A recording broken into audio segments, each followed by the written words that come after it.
அல்லேலூயா. கண்களை மூடுவோம், கர்த்தரை நோக்கி பார்க்கலாம். உங்க பிரசன்னத்தில் அமர்ந்திருந்து நீர் செய்யும் யுத்தம் காண்பே. என் பலத்தினா ஒன்றும் ஆகாது, என் சுயத்தினா ஒன்றும் நடக்காது. உங்க பிரசன்னத்தா கூடுமே, உங்க பிரசன்னந்தா போதுமே. யெகோவா ஓசேனு என்னை மீண்டும் கட்டுகிறீ. யெகோவா சபையோ என்னை ஆளுகை செய்கிறீ. நீர் இல்லாமல் ஒன்றும் இல்லையே, என்னை தள்ளாமல் சேர்த்து கொண்டீரே. இயேசு கிறிஸ்துவின் நாமத்தில் ஜெபிக்கிறோம் எங்கள் நல்ல அருமை பிதாவே, ஆமென். சொல்லுவோம், ஆமென். கர்த்தருடைய பரிசுத்த நாமம் இந்த நல்ல மூன்றாவது நாள் மகிமைப்படுவதாக.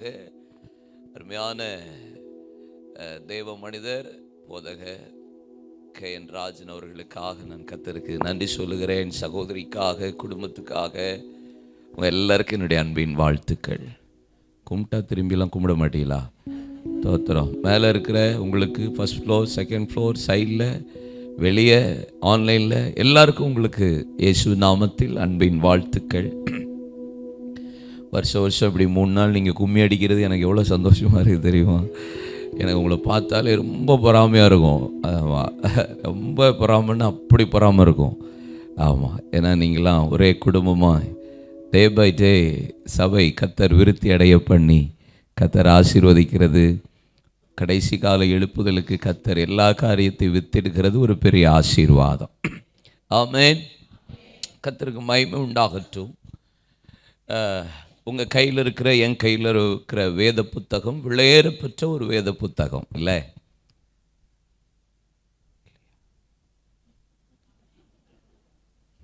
விலையேற பெற்ற வேத புத்தகங்க. அப்படி பார்த்தா என்ன அர்த்தம்? ஆமைன்னா இல்லையா? ஏதாவது ரிப்ளை வரணுமா இல்லையா? விலையேற பெற்ற வேத புத்தகம். ஆமென். ஸ்தோத்திரம்.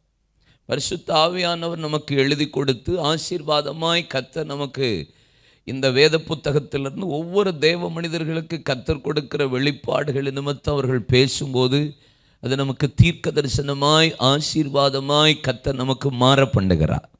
அது நமக்கு ஒரு பெரிய பலனை கர்த்தர் நமக்கு தருகிறதா இருக்கிறது. அப்பத்தினாலே மாத்திரமல்ல, கர்த்தருடைய வசனம் நம்மளை பலப்படுத்துகிறது. ஆனால் இந்த வேத புத்தகம் வெளிப்படுகிறதற்கு அத்தனை பேர் விளக்கரையும் கொடுத்திருக்கிறார்கள். நம்ம கையில் இருக்கிற அந்த தமிழ் வேத புத்தகம் கையில் கிடைக்கிறதற்கு யாரை கர்த்தர் பயன்படுத்தினார்? சரி பாஷா, கிளம்புறேன். இது பயந்தா என்ன பார்த்தா?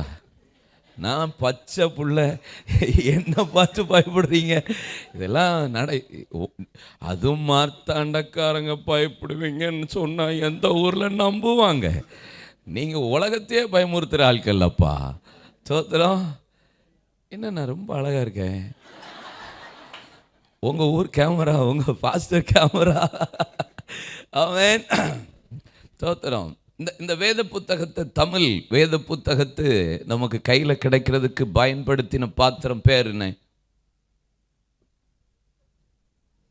ஏதாவது பக்கத்து விட்டு பாறையாவது சொல்லுங்களேன். யாரு? சீகன் பால். எத்தனை பேருக்கு தெரியும்? கொஞ்சம் கை தான் தெரியுது பாருங்க. நைட்டு என்ன சாப்பாடு தெரியுமா? தெரியுமா தெரியாதா? தெரியாதா? தோத்திரம். சீகன் பால். கர்த்தர் அந்த தேவ மனிதனை பயன்படுத்தினா 36 வயது வரைக்கும் தான் உயிரோடு இருந்தார். அவர் ஏறக்குறைய கடற்கரை ஓரத்தில் 9லிருந்து 10 மணி நேரம் தமிழை கற்றுக்கொள்ளுகிறதற்காக சிதம்பரத்தில் இருந்த ஒரு ஒரு ஒரு தீட்சிகர் அவருக்கு தமிழை கற்றுக் கொடுக்கிறார் இலக்கணத்தோட. 9லிருந்து 10 மணி நேரம் மணலில் எழுதுவார். கை இரத்தமாகும். திரும்பி அதில் கட்டு போட்டு அடுத்த விரலில் எழுதுவார். அடுத்த விரலில் இரத்தமாகும். கட்டு போட்டு அடுத்த விரலில் கற்றுக்கொள்ளுவார். இப்படி 9லிருந்து 10 மணி நேரம் தமிழை கற்றுக்கொண்டு அதற்கு பின்பாகத்தான் சீகன் பால் பிரிண்டிங் ப்ரெஸ்ஸை அவர் அவர் அவர் நாட்டிலிருந்து எடுத்து கொண்டு வந்து 1 மாதம் அளவும் கப்பலுக்குள்ளே உட்கார்ந்து அதை வெளியே கொண்டு வராமல் 1 மாதம் அவர் டைஃபாய்டு காய்ச்சலில் பாதிக்கப்பட்டு அதற்கு பின்பாக இவ்வளவு ஒரு பைபிள்னு நம்ம சொல்கிறோம், இவ்வளவு விளைக்கரையத்தை தேவ மனிதன் கொடுத்திருக்கிறார். அவரோட சேர்ந்து ஒரு 6 பேர் அதற்கு உறுதுணையாய் நின்றார்கள். அவ்வளவு விளைக்கரையம் கொடுத்து தான் கர்த்தர் நல்லவர், அவர் கிருபை என்றும் உள்ளது என்கிற முதல் வேத வசனத்தை தமிழில் அச்சிட்டார். ஆமென். இவ்வளவு விளைக்கரையம் கொடுக்கப்பட்டது தான் இந்த வேத புத்தகம், தமிழ் வேத புத்தகம். ஆனால் நம்ம பிள்ளைகளுக்கு இன்னைக்கு தமிழ் தெரியாத, என்ன தெரியாது?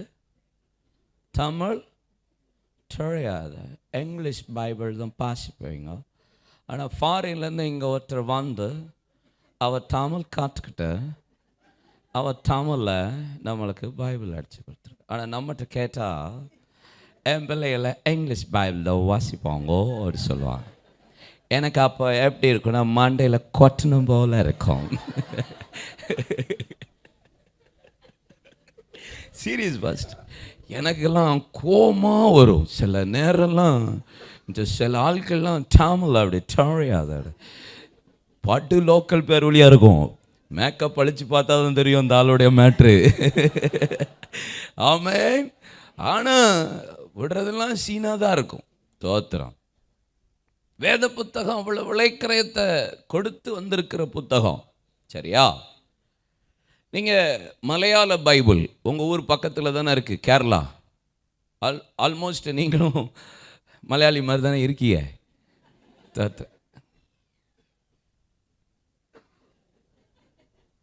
இல்லையா? ஆமாவா? சொல்லுங்கம்மே, என்ன சத்தம் போட மாட்டீங்க? சாப்பிட்டீங்களா? ஆமாம். எப்படி நீங்கள் அப்படி தானே இருக்கீங்க? ஆமாம். இந்த மலையாள பைபிளை மூல பாஷையிலிருந்து மொழிமாக்கம் செய்கிறதற்கு ரம்பன் அப்படிங்கிற ஒரு தேவ மனிதனை கர்த்தர் பயன்படுத்தினார். இதெல்லாம் நீங்கள் எழுத வேண்டாம், ஏன்னா நீங்கள் ரொம்ப ஏற்கனவே அறிவாளி தானே, உங்களுக்கு ஞாபகம் இருக்கும் பாருங்கள். நான் சொல்ல சொல்ல அவரை கர்த்தர் பயன்படுத்தினார். ஆமென். இப்படி நீங்கள் வில்லியம் கேரி எத்தனை பேருக்கு தெரியும்? வில்லியம் கேரி கொஞ்சம் பேருக்கு தெரியுது பாருங்கள். உங்கள் கூட படிக்கிற ஆளை யாரும் சொல்லிடக்கூடாது. நான் சொல்கிற வில்லியம் கேரி ஷூ காப்லர், செருப்புக்களை தைக்கிறவர். இந்தியா மீது தரிசனம் பெற்று இந்தியாவுக்கு வந்து 40 மொழியில் வேதத்தை மொழியாக்கம் செய்த ஒரு கர்த்தருடைய தாசன். 40 மொழியில், 1-2 இல்லை, 40 மொழி இந்தியாவில் வந்து அவர் பட்ட பாடுகளுக்கு அளவே கிடையாது. இந்தியாவுக்கு ஊழியத்துக்கு வந்தார். மனைவி வரமாட்டேன்னு சொன்னாங்க. அவனுடைய தங்கச்சி நான் உனக்கு ஊழியத்துக்கு ஹெல்ப் பண்ண வரேன்னு இந்தியாவுக்கு வந்தாங்க. ஆனால் அவங்க தங்கச்சி இன்னொரு ஊழியரோட சேர்ந்து ஊழியம் செய்து அந்த அம்மா லவ் பண்ணிட்டு வேற ஊழியன் போயிட்டு, இடையில வில்லியம் கேரியுடைய மனைவியுடைய தங்கச்சி. கடைசியில் வில்லியம் கேரியுடைய மனைவி டிப்ரெஷன் ஆயிட்டாங்க. 2 பிள்ளைகளில் ஒரு பிள்ளை செத்து போயிடுச்சு.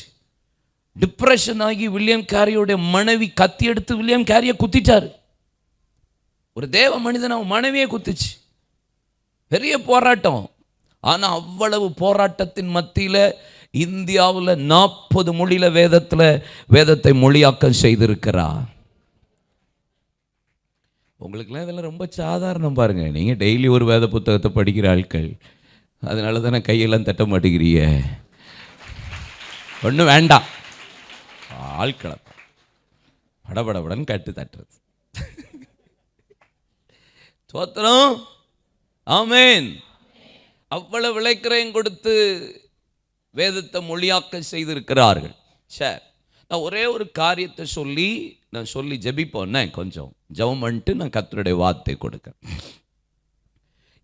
இந்த மூல பாஷையில் இருக்கிற இந்த வேத புத்தகத்தை ஆங்கிலத்தில் மொழியாக்கம் செய்கிறதற்கு கர்த்தர் பயன்படுத்தின 2 பாத்திரம். ஒன்று ஜான் விக்லிஃப் என்கிற ஒரு தேவ மனிதர், பேர் சொல்லுங்க, விக்லிஃப். 2வது தேவ மனிதன் பெயர் ஜெரோம். இவங்க 2 பேருமே ஆங்கிலத்தில் பழைய ஏற்பாட்டை மொழியாக்கம் செய்கிறதுக்கு கர்த்தர் பயன்படுத்தின ஒரு பாத்திரம். ஆனால் இவங்களால் புதிய ஏற்பாட்டை முழுசாக டிரான்ஸ்லேட் பண்ண முடியல, அந்த காலகட்டம் இல்லை, அவங்களுக்கு அதுக்கு உதவி இல்லை. அதனால் இவங்களுடைய ஊழியம் பழைய ஏற்பாட்டை டிரான்ஸ்லேட் பண்ணிக்கிட்டு இருக்கிறாங்க. இந்த ஜான் விக்லிஃப், ஜெரோம், இவங்க 2 பேருடைய இந்த ஊழியத்தின் தாக்கத்தை அடைந்த ஒரு வாலிபன் தான் வில்லியம் டிண்டேல் அப்படிங்கிற ஒருவர். சொல்லுங்க, வில்லியம் டிண்டேல், TYNDLE, டிண்டேல். சரியா? வில்லியம் டிண்டேல் என்கிற ஒரு தாசன். அவருக்கு இப்போ இந்தியாவில் இருக்கிற சில தேவ மனிதர்களை பார்த்தா எனக்கு ஒரு இன்ஸ்பிரேஷன் இருக்கும். சில ஃபாரினர்ஸ் சில தேவ மனிதர்களை பார்த்து சிலருக்கு ஒரு தாக்கம் இருக்கும் ஊழியத்தில். என் வாலிப நாட்களில் இந்து குடும்பத்திலிருந்து ரட்சிக்கப்பட்ட உடனே எனக்கு பார்த்தது மோகன்சி அண்ணனை இப்படி பார்த்தேன், அகஸ்டின் அண்ணனை பார்த்தேன். என் தூத்துக்குடியில் பேருன்ப பெருவிழா, ஒரு பக்கம் மிஷினரி பெருவிழா இப்படி வந்திருக்கு. இப்படியெல்லாம் ஊழியமா, இப்படியெல்லாம் இயேசுவை பிரசங்கிப்பார்களா என்கிற ஒரு பெரிய தாக்கம் இந்த 2 பேர் நிமித்தம் எனக்குள்ள உண்டானது. எனக்கு ஒரு இன்ஸ்பிரேஷனாக கர்த்தர் 2 பேரை என்னை வைத்தது போல இந்த ஜான் விக்லிஃபையும் ஜெரோமினுடைய 2 பேருடைய ஊழியத்தின் தாக்கத்தை இந்த வில்லியம் டிண்டேல் அவருக்குள்ள கர்த்தர் விதைத்து வைத்தார். இந்த வில்லியம் டிண்டேல் கேம்பிரிட்ஜ் யூனிவர்சிட்டியில் படித்தார். கேம்பிரிட்ஜ் யூனிவர்சிட்டியில் ஏறக்குறைய 9 மொழியை கற்றுக்கொண்டார். எத்தனை மொழி? ஆமாம், மும்மொழி கொள்ளுகைக்கே மூக்கு தள்ளுதுங்கிறாங்க. அவர் எத்தனை மொழியா? 9 லாங்குவேஜ், 9 மொழியை கற்றுக்கொண்டார். 9 மொழி. அதே கேம்பிரிட்ஜ் யூனிவர்சிட்டியிலேயே அவருக்கு வேலையும் கிடைத்தது. அங்கே பணியாற்றம் செய்தார். இந்த 2 பேருடைய ஊழியத்தின் தாக்கத்தினால இவரும் எப்படியாவது வேத புத்தகத்தை டிரான்ஸ்லேட் பண்ணணுங்கிற ஒரு பெரிய ஆசையும் ஆக்கிரகமும் அவருக்குள்ளே தனியாதபடி இருந்ததுனால இதுக்காக உழைக்க ஆரம்பித்தார், பிரயாசப்பட ஆரம்பித்தார், தேவ சமூகத்தில் ஜெபிக்க ஆரம்பித்தார். அந்த நாட்களில் போப்பாண்டவர்களும் பிஷப்மார்களும் தான் வேத புத்தகத்தை ஜனங்கள் கையில் கொடுக்காம பாவ மன்னிப்புக்கு சீட்டு கொடுத்து கொண்டிருந்த காலகட்டம் அந்த நாட்கள். ஜனங்கள் கையில் வேத புத்தகம் கிடையாது, அவங்க தான் பாவ மன்னிப்புக்கு சீட்டு கொடுக்கிற காலம். அதனால் சத்தியத்தை அறிய விடாமல் இருந்திருந்தார்கள். ஏன்னா சத்தியத்தை ஜனங்கள் அறிந்தால் சத்தியம் அவர்களை விடுதலையாக்கும் என்கிற ஒரு பெரிய வசனம் இருக்கிறதுனால அந்த வசனத்தை ஜனங்கள் தெரிந்தரக்கூடாதுங்கிறதுல கவனமாக இருந்தவர்கள் போப்புமார்களும் பிஷப்மார்களும். அதனால தான் கர்த்தர் மார்ட்டின் லூத்தரை எழுப்பி ப்ராட்டஸ்டன்ட் ரிவைவலை கர்த்தர் உண்டாக்கி ஒரு பெரிய ரெஃபர்மேஷனை கர்த்தர் அந்த நாட்களில் உண்டாக்குனதுனால தான் இன்னைக்கு கர்த்தர் நம் கையில் இவ்வளோ பெரிய வேத புத்தகத்தை தேவன் நமக்கு தந்திருக்கிறார். ஆமென், அல்லேலூயா. இப்போ வில்லியம் டிண்டேல் போய் பிரயாசப்படுகிறார். எல்லாரும் எதிர்ப்பு தான் தெரிவிக்கிறார்கள்.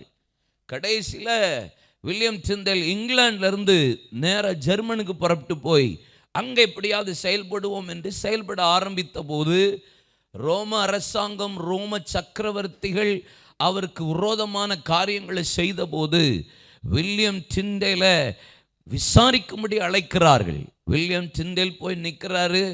ஆமாம், எதுக்கு நீ இப்படி பைபிளை டிரான்ஸ்லேட் பண்ணணும்னு நினைக்கிற? எனக்கு சத்தியத்தை ஜனங்கள் அறிந்து கொள்ளணும் அப்படிங்கிற ஒரு தனியாத தாகம், எனக்கு ஒரு தரிசனம் இருக்குன்னு சொன்னபோது அவருக்கு ஒரு தண்டனையை கொடுத்தார்கள். அந்த நாட்களில் ஹென்றி எய்த் என்கிற ஒரு சக்கரவர்த்தி விசாரித்து விட்டு அவனுக்கு ஒரு தண்டனையை கொடுக்கிறார். வில்லியம் டிண்டேலுக்கு 1.5 வருஷம் சிறைச்சண்டனை, நீ வேத புத்தகத்தை டிரான்ஸ்லேட் பண்ணக்கூடாது என்பதாக. வில்லியம் டிண்டேலுக்கு 1.5 வருஷ சிறைச்சாலை.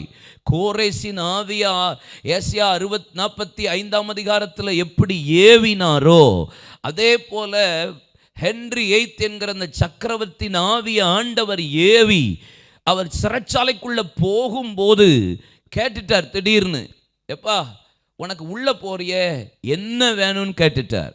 கேட்டபோது எனக்கு சில பேப்பரும் சில பெண்ணும் எனக்கு இங்கு வேணும் அப்படின்னு சொன்னபோது கொடுங்கன்னு சொன்னார்.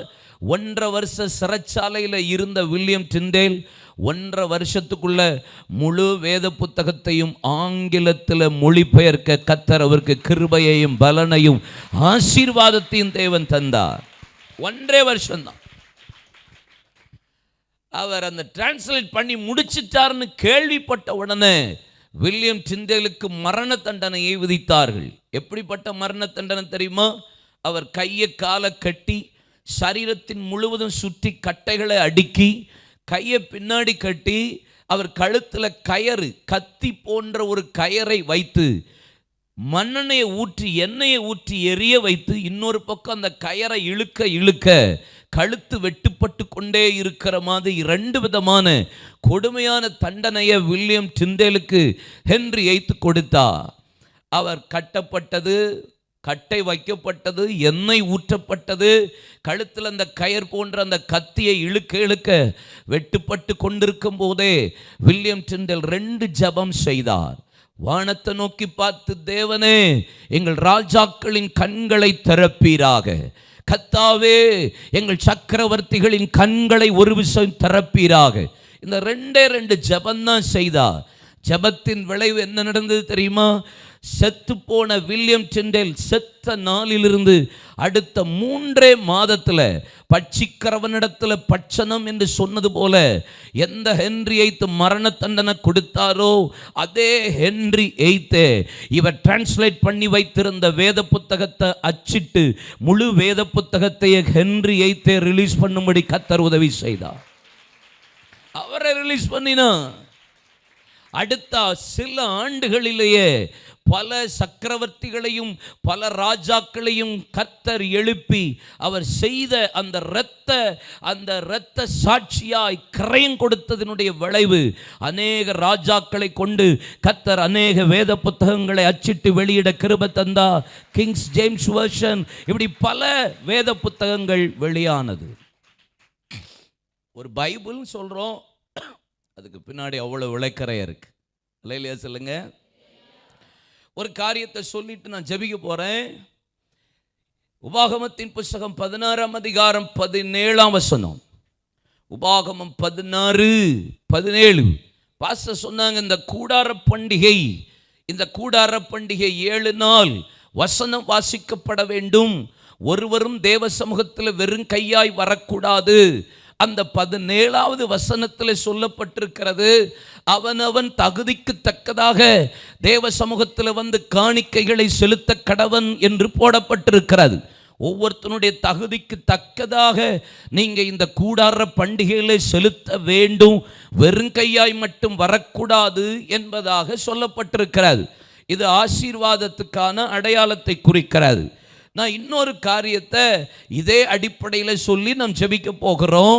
லேவியராகமம் 27 அதிகாரம் 3-8 வசனத்தில் நீங்கள் வாசித்து பார்ப்பீர்களானால் அங்கே ஆண்டவர் ஒரு காரியத்தை வயதுக்கு தக்கதாக சொல்லி வைத்திருக்கிறார்.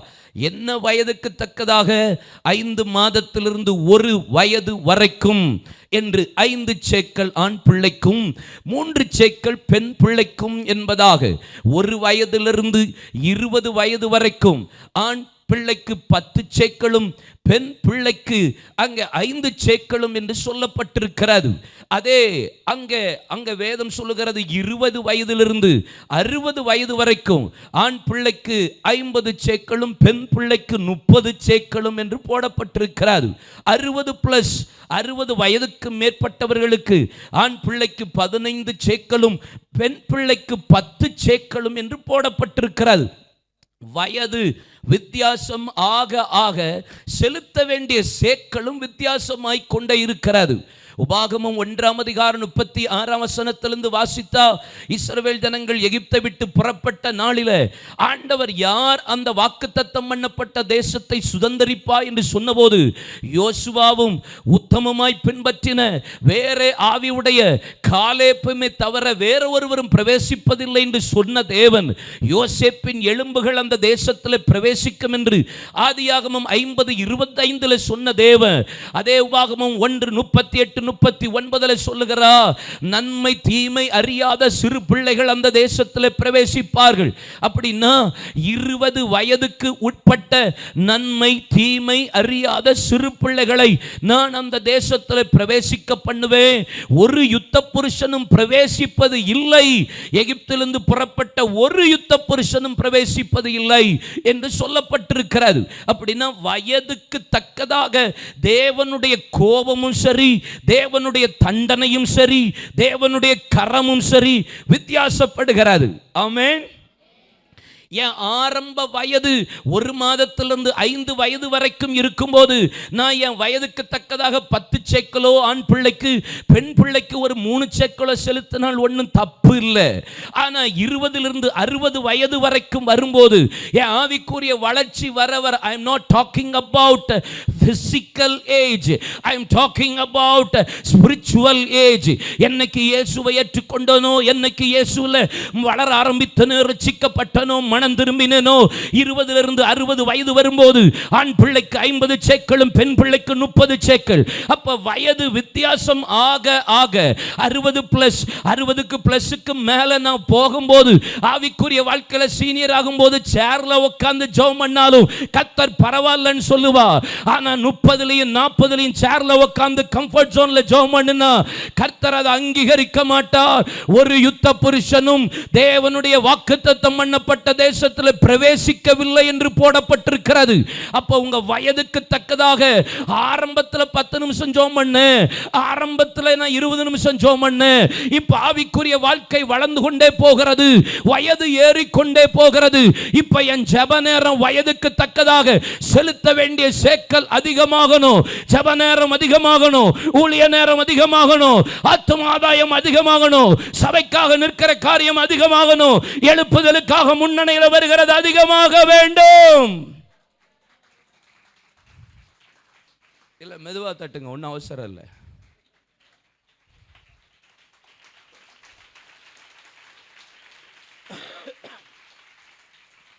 Praise God. அவ ஜெபம் பண்ணலாமா?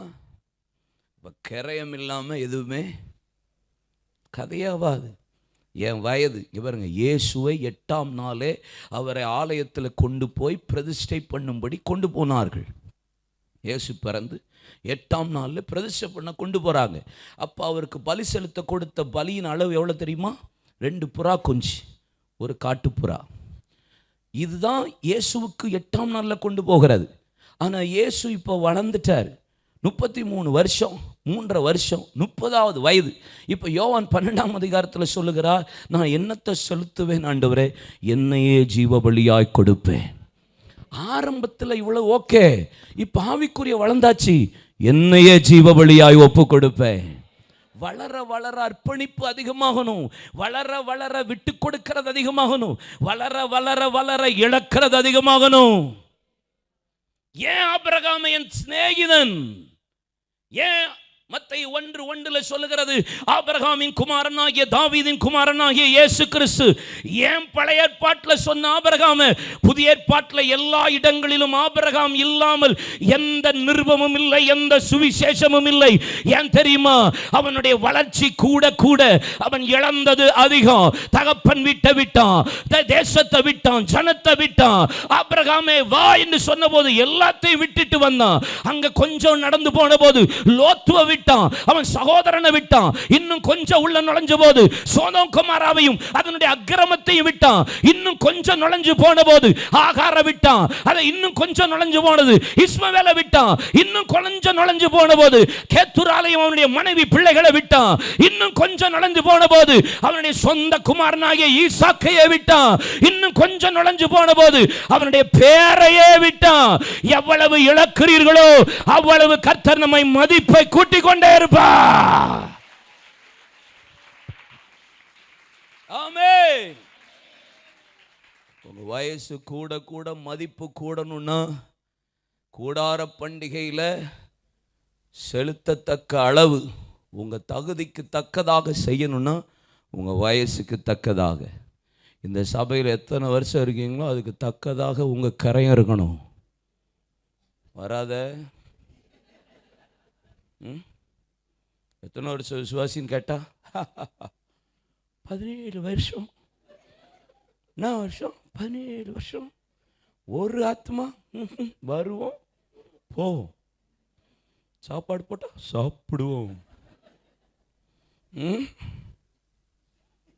முழங்கால் போடுவோமா, ஒரு நிமிஷம் ஜெபம் பண்ணிட்டு இத்தனை வருஷம் இதில் என்ன காட்டுறதை விட ஃபர்ஸ்ட் ஃப்ளோர் செகண்ட் ஃப்ளோர்லாம் என்ன அப்பப்போ காட்டலாம்யா. அந்த ஆட்களை கொஞ்சம் முகத்தை பார்க்கணும் போல இருக்குது. ஃபர்ஸ்ட் ஃப்ளோரு, செகண்ட் ஃப்ளோரு, இந்த சைட் ஃப்ளோரு, சைடில் இருக்கிற ஆட்கள்லாம் முகத்தை காட்டுங்கய்யா. என்னையா என்னை பார்த்து என்னையா அர்த்தம்?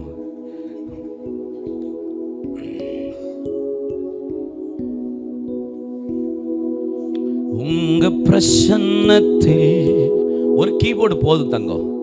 அமர்ந்திருந்து நீ செய்யும் யுத்தம் காண்பே. கொஞ்சம் கொஞ்சம் கொஞ்சம் கெயின். உங்க பிரசன்னத்தில் மானிட்டர்ல அமர்ந்திருந்து நீ செய்யும் யுத்தம் காண்பே. என் பலத்தினா ஒன்றும் ஆகாது, என் சுயத்தினா ஒன்றும் நடக்காது, உங்க பிரசன்னத்தா கூடுமே. எல்லாம் கண்களை மூடுங்க, பார்க்காதீங்க. எல்லாரையும் நான் இங்க டிவியில பார்க்கிறேன். கண்களை மூடுங்க. உங்க பிரசன்னத்தா கூடுமே. உங்க பிரசன்னத்தில் அமர்ந்திருந்து நீ செய்யும் யுத்தம் காண்பே. உங்க பிரசன்னத்தில் அமர்ந்திருந்து நீ செய்யும் யுத்தம் காண்பே. என் பலத்தினா ஒன்றும் ஆகாது, என் சுயத்தினா ஒன்றும் நடக்காது. சொல்லுங்க. என் பலத்தினா ஒன்றும் ஆகாது, என் சுயத்தினா ஒன்றும் நடக்காது, உங்க பிரசன்னத்தா கூடுமே.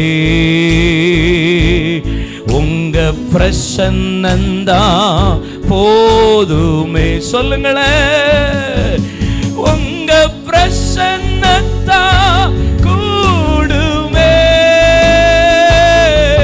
உங்க பிரசன்னந்தா போதுமே. யெகோவாவோ சேனு என்னை மீண்டும் கட்டுகிறீ. யெகோவா சபையோ என்னை ஆளுகை செய்கிறீ. யெகோவாவோ சேனு என்னை மீண்டும் கட்டுகிறீ. யெகோவா சபையோ என்னை ஆளுகை செய்கிறீ. நீர் இல்லாமல் இல்லையே, என்னை தள்ளாமல் சேர்த்து கொண்டிரே. நீர் இல்லாமல் ஒன்றும் இல்லையே.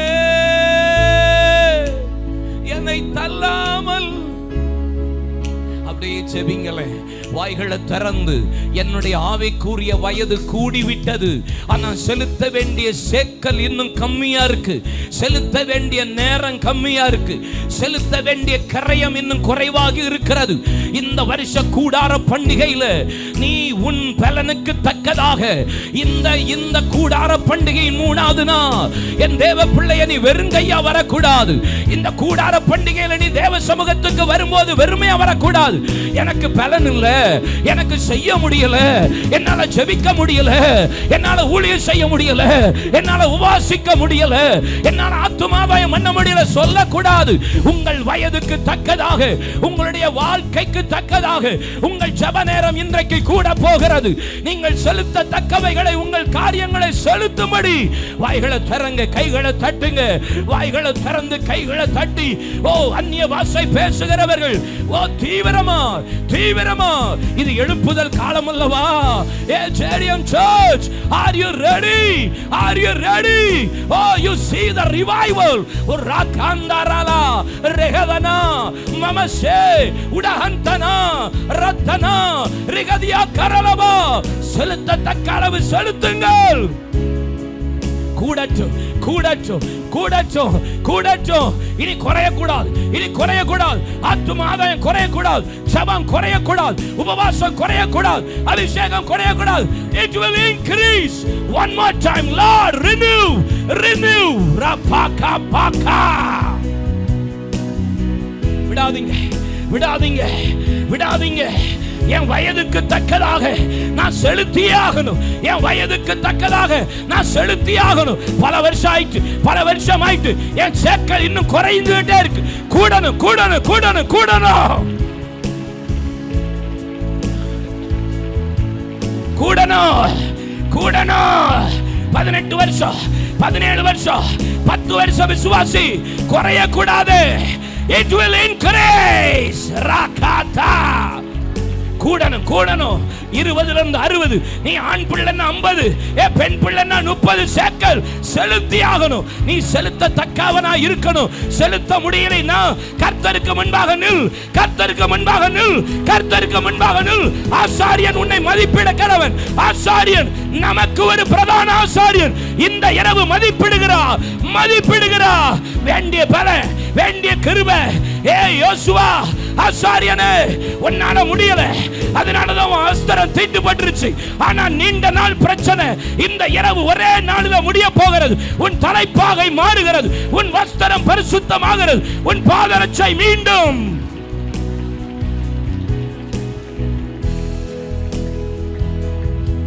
மீண்டும் மீண்டும் கிருபை பெருகிறது, கிருபை பெருகுகிறது, ஜெபம் பெருகுகிறது.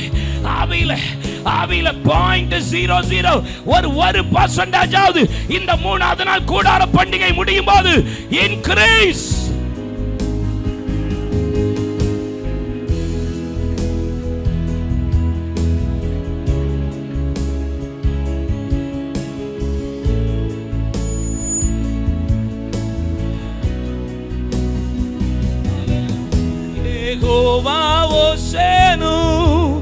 என்னை மீண்டும் கட்டுகிறீ, யெகோவா சபையோ என்னை ஆளுகை செய்கிறீ. நீர் இல்லாமல் ஒன்றும் இல்லையே, என்னை தள்ளாமல். உங்க தகுதிக்கு தக்கதாக, உங்க பலனுக்கு தக்கதாக, உங்க வயதுக்கு தக்கதாக இந்த கூடார பண்டிகையில இனி நான் வெறுமையா வந்து உட்கார மாட்டேன். இனி என் கூடாரம் வெறுமையாகாது. நல்லா கை தட்டி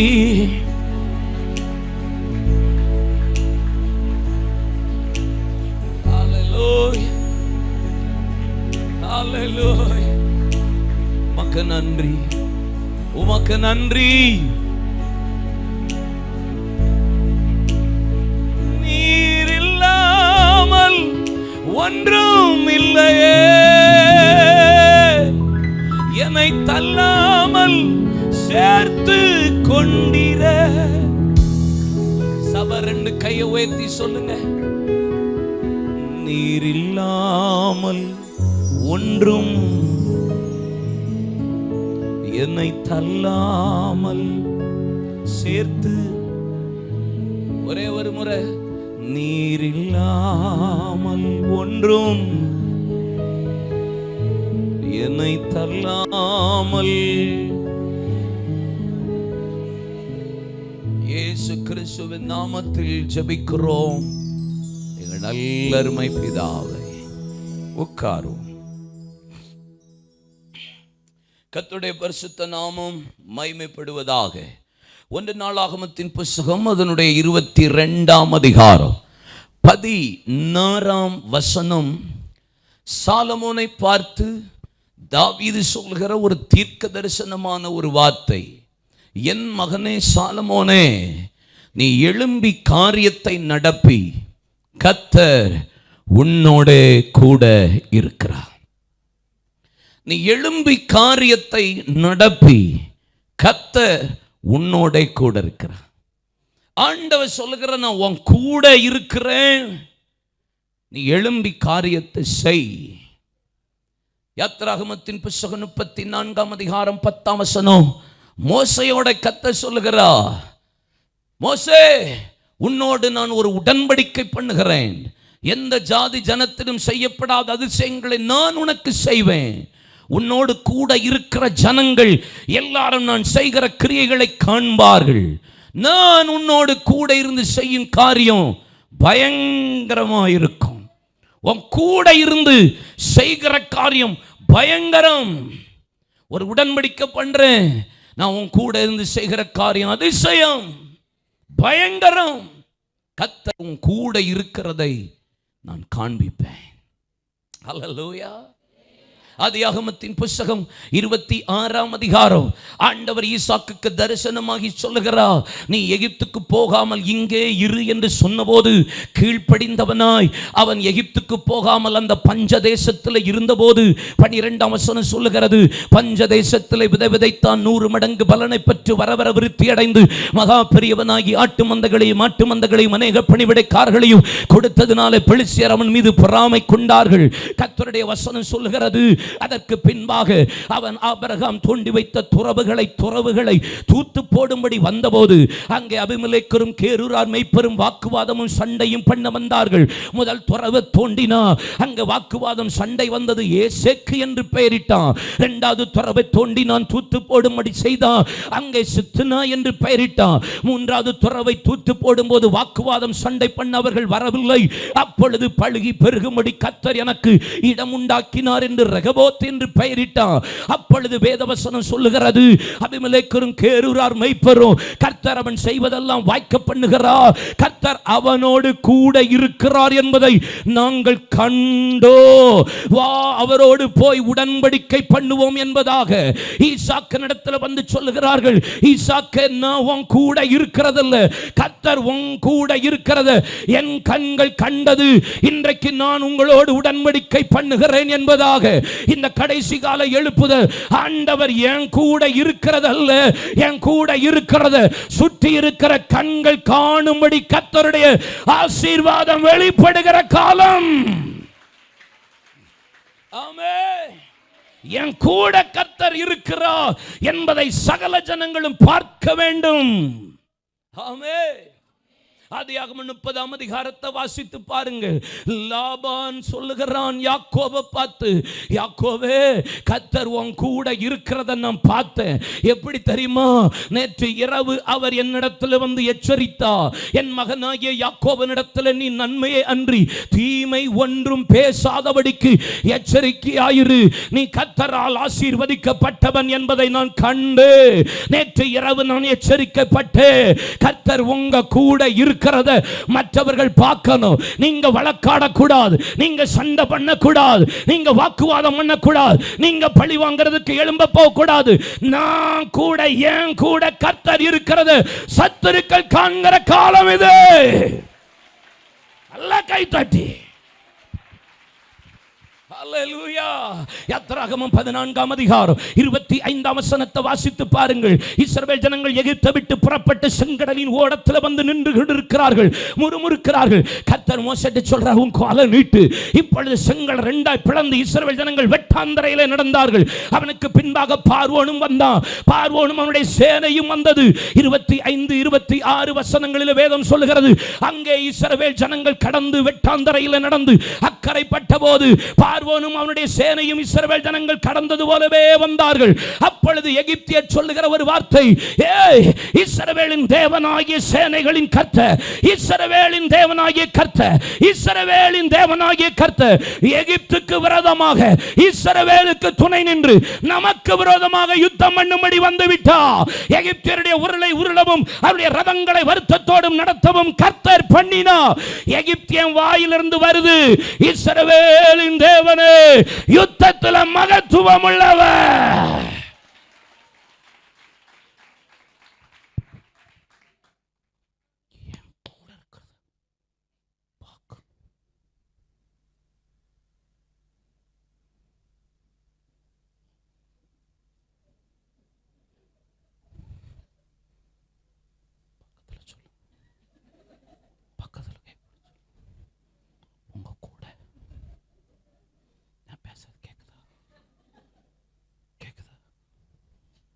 பிடிங்க கையை,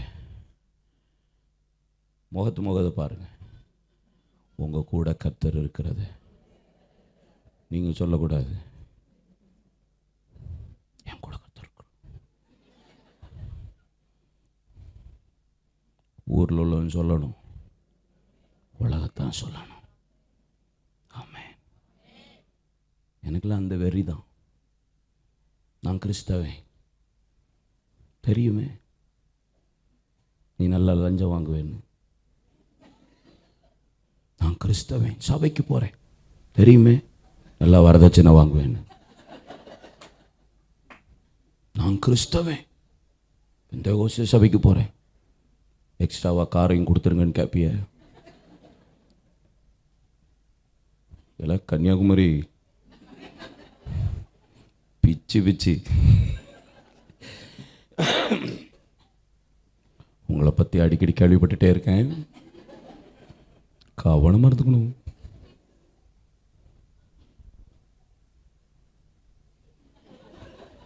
இங்கே வர போடணுமாமே, என்னது அது தெரியுது பாருங்க உங்களுக்கு, வெளிப்பாடு. பிரதர், நாங்கள் நகைலாம் போட மாட்டோம், நாங்கள் பெந்தேகோஸ்தே. கேஷாக டெபாசிட் பண்ணியிருக்கோம். இது மகா பரிசுத்த ஸ்தலத்தை தாண்டி உழுற கூட்டம். இதில் பீத்திக்கிட்டு நான் கிறிஸ்தவன், கிறிஸ்தவன் பெந்தேகோஸ்து.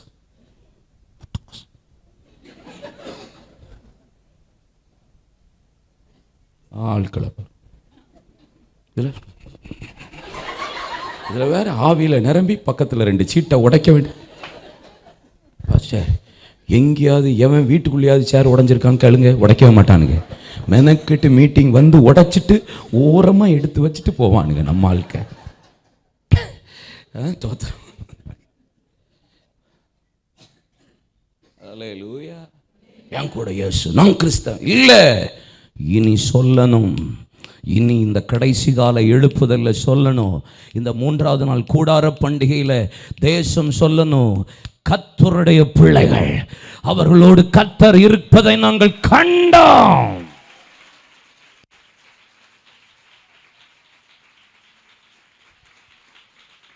ஆதியாகமம் 39ஆம் அதிகாரம் 40ஆம் அதிகாரம் 41ஆம் அதிகாரம் வாசித்து பாருங்க. யோசேப்போட கர்த்தர் இருக்கிறார் என்பதை நாங்கள் கண்டோம்.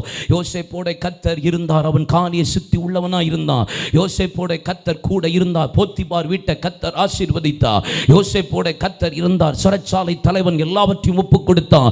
யோசேப்போடு கர்த்தர் இருந்தார், சிறைச்சாலை தலைவனை ஆசீர்வதித்தார். யோசேப்போட கர்த்தர் இருந்தார், கர்த்தர் பார்வோன் வீட்டை ஆசீர்வதித்தார். யோசேப்போட கர்த்தர் இருந்தார், முழு எகிப்து குடும்பமும் ஆசீர்வதிக்கப்பட்டதாய் மாறும். கர்த்தர் என் கூட இருப்பாரானா என்னால பலர் ஆசீர்வதிக்கப்படணும்.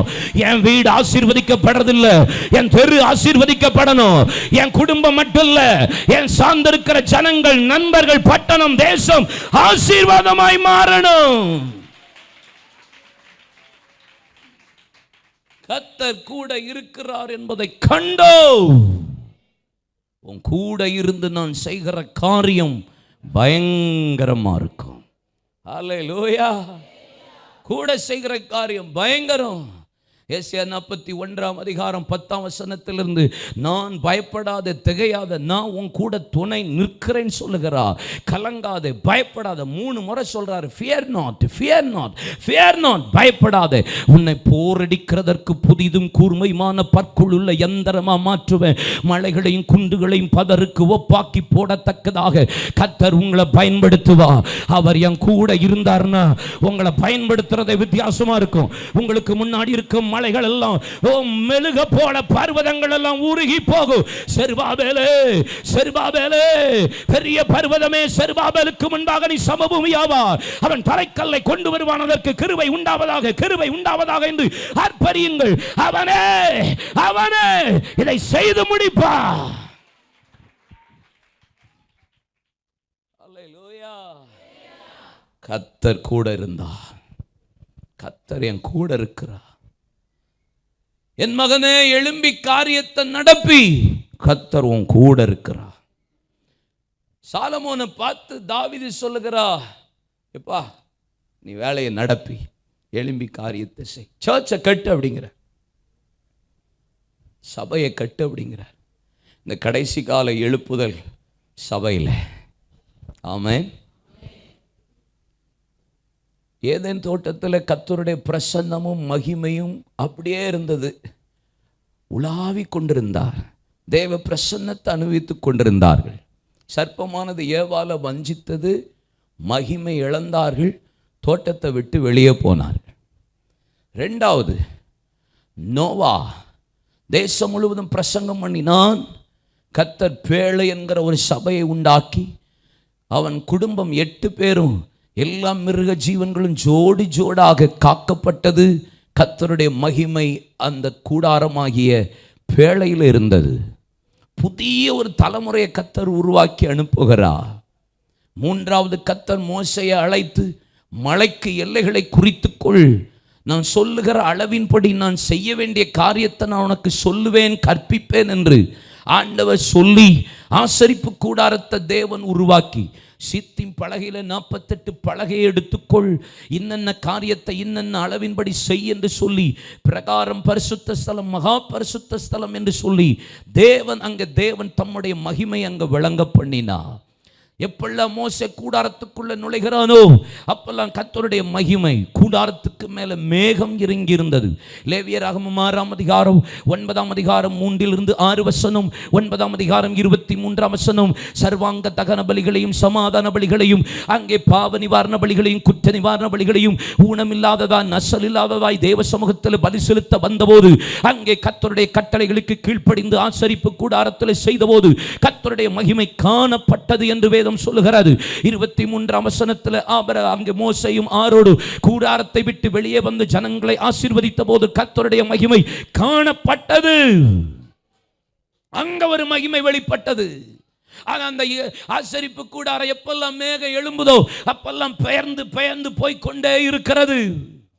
இஸ்ரவேல் ஜனங்கள் வனாந்தரத்தில் பாவம் செய்தார்கள், முறுமுறுத்தார்கள், விக்கிரகாராதனை கொண்டார்கள், வச்சாரம் பண்ணினார்கள், வேசித்தனம் பண்ணினார்கள், ஆண்டவருக்கு அருவருப்பான காரியங்களை செய்தார்கள், மோசேக்கு விரோதமாய் முறுமுறுத்து கல்லெறிந்தார்கள், தேவனை துக்கப்படுத்தினார்கள், மகிமை போனது. ஹல்லேலூயா. 2 சாமுவேல் 7ஆம் அதிகாரம் வேதம் சொல்கிறது, தாவீது சத்துருக்களுக்கு நீங்களாக்கி தேவன் அவனை இளைப்பார பண்ணியிருந்த போது, கேதுரு மரங்களினால் செய்யப்பட்ட மச்சிப்பாவை வீட்டில் அவன் இளைப்பாரி கொண்டிருந்த போது கர்த்தர் அவனோடு நாத்தான் தீர்க்கதரிசி மூலமாய் பேசுகிறார். ஏ தாவீதே, ஆடுகளை பின்பாக போய்கொண்டிருந்த உன்னை ஆடுகளை விட்டு பிரித்து பெரியோர்களுக்கு ஒத்த நாமத்தை கொடுத்து இஸ்ரவேல்ல உன்னை ராஜாவா மாற்றியிருக்கிறேன். நீ எனக்காக ஒரு ஆலயத்தை கட்டுவாயாக.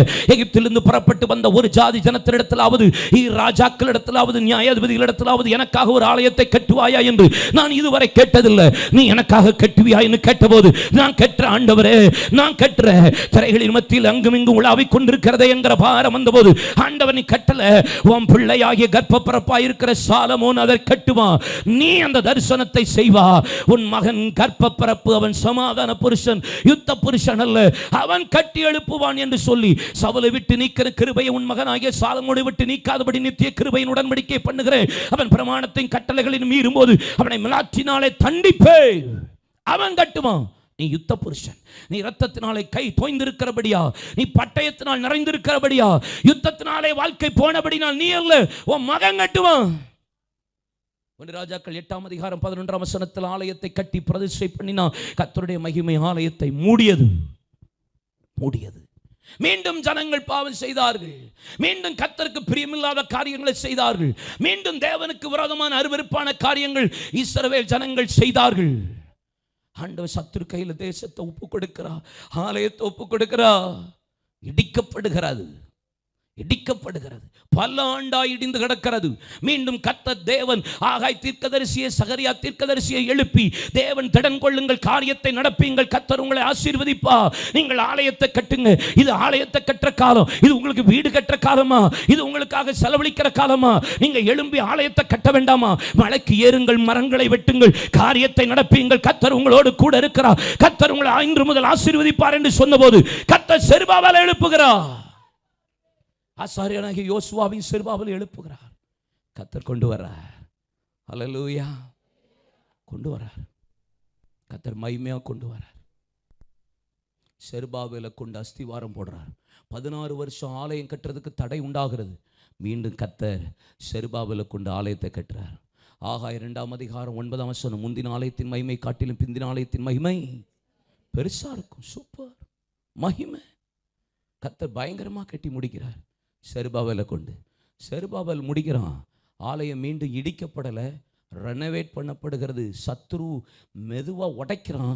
ஏரோது அதை ரெனோவேட் பண்ணுறான். ரெனோவேட் பண்ணின ஆலயத்தில் தான் இயேசு அநேக அற்புத அடையாளங்களை செய்தார், பிரசங்கம் பண்ணினார். தேவன் தம்முடைய சுகமளிக்கிற வல்லமையை அந்த ஆலயத்தில் தான் வெளிப்படுத்தினார். மீண்டும் ஆலயம் இடிக்கப்பட்டது. இன்றைக்கு வரைக்கும் ஆலயம் கட்டப்படலை. அந்த ஆலயம் எப்போ கட்டப்படுதோ அதில் அந்தி கிறிஸ்து வந்து உட்கார்ந்து நான் தான் இயேசுன்னு சொல்லுவான். ஆனால் இதுக்கு இடப்பட்ட காலத்தில் தான் இந்த எழுப்புதல். இந்த இடப்பட்ட காலத்தில் தான் ஒரு ஆலயம் கட்டப்பட வேண்டும். அது எந்த ஆலயம்? நீங்களே என்னுடைய ஆலயம். எபேசியர் 4ஆம் அதிகாரம் 21, 22 வசனத்தை வாசித்து பாருங்க. அப்போஸ்தலனாகிய பவுல் சொல்லுகிறார், பரிசுத்த ஆவியினாலே இசைவனைப்பா நீங்கள் இணைக்கப்பட்டு மாளிகையாய், பரிசுத்த ஸ்தலமாய், தேவனுடைய ஆலயமாய் கூட்டி ஒரே வீட்டாராய் கட்டப்பட்டு வருகிறீர்கள். நீங்க தான் ஆலயம். கர்த்தர் தம்முடைய ஆலயத்தில் தான் தேவன் தம்முடைய மகிமையை வெளிப்படுத்த போகிறார். இந்த கடைசி கால எழுப்புதல் எங்க வரப்போகுது தெரியுமா? இந்த ஆலயங்கிறத விட இந்த ஆலயத்துக்குள்ள உட்கார்ந்திருக்கிற நீங்களே என் ஆலயம் என்று சொல்லுகிற உங்களுக்குள்ளதான் இந்த கடைசி கால எழுப்புதலின் மகிமையை தேவன் வெளிப்பட பண்ண போகிறார்.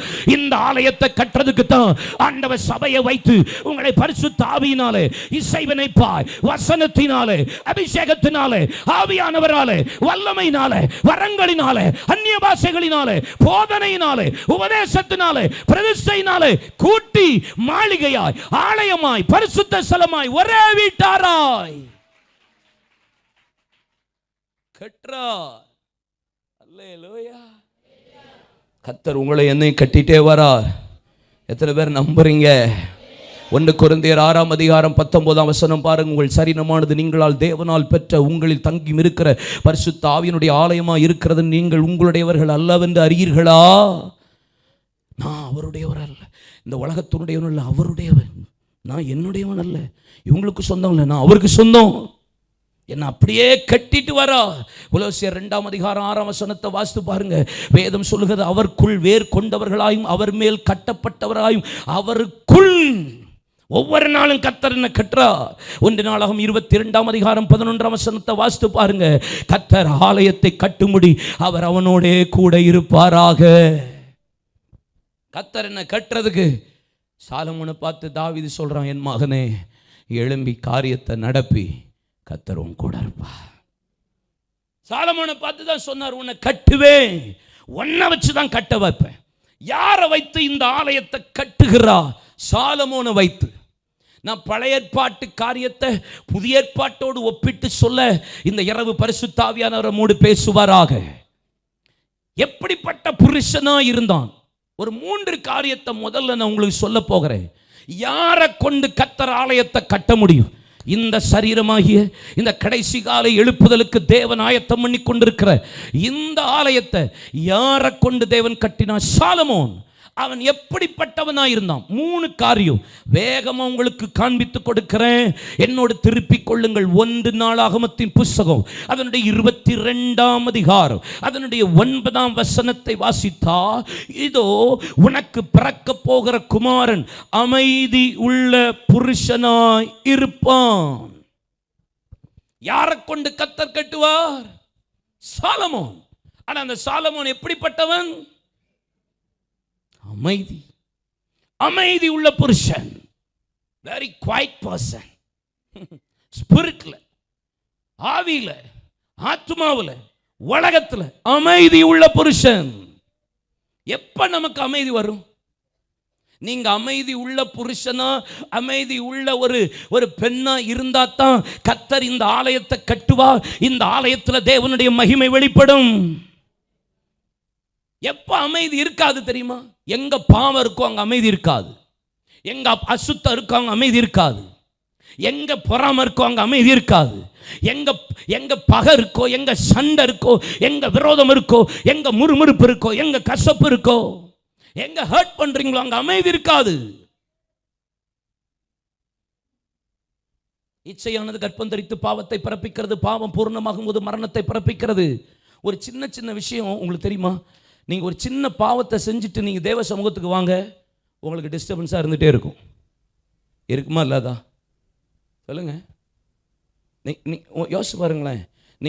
நான் சொல்கிறேன், நான் யாரையாவது நியாயமான முறையில் ஒரு ஹர்ட் பண்ணியிருந்தா கூட, நியாயமான முறையில் ஒருத்தரை கோவப்பட்டால் கூட எனக்கு தேவ சமூகத்தில் உட்காரும்போது டிஸ்டர்பன்ஸாக இருக்கும், அமைதியாக இருக்காது. ஏன்னா I am not able to pray. எனக்கு ஜெபிக்கவே முடியாது. ஏன்னா விடுதலையை ஆராதிக்க முடியாது, விடுதலையை பிரசங்கம் பண்ண முடியாது. அந்த ஆள் சிந்தனை வந்துக்கிட்டே இருக்கும், அந்த காரியம் எனக்குள்ளே போராடிக்கிட்டே இருக்கும். இந்த அமைதி என்கிற ஒரு காரியம் எனக்குள்ளே வரவே வராது. ஆனால் எப்போ அந்த ஆளை பார்த்து ஒன்றும் பிரச்சனை இல்லைப்பா, பரவாயில்ல நீ செய்யி, கையை பிடிச்சி ஓகேன்னு ஒப்புரவாகி அதில் சரி செஞ்சதுக்கப்புறம் தான் எனக்குள்ள அமைதி வந்திருக்கிறத நான் பார்த்துருக்கிறேன். பார்த்துருக்கீங்களா? ஒரு சின்ன பாவம் உங்களை டிஸ்டர்ப் பண்ணிட்டே இருக்கும். பார்த்துருக்கீங்களா? பாவம்னு சொல்கிறோம், ஒரு சின்ன பாவம்னு சொல்கிறோம். பாவங்கிறது ஒன்று விடாது. பாவத்துக்கு பின்னாடி 7 காரியம் இருக்குது. என்ன காரியம் இருக்குது?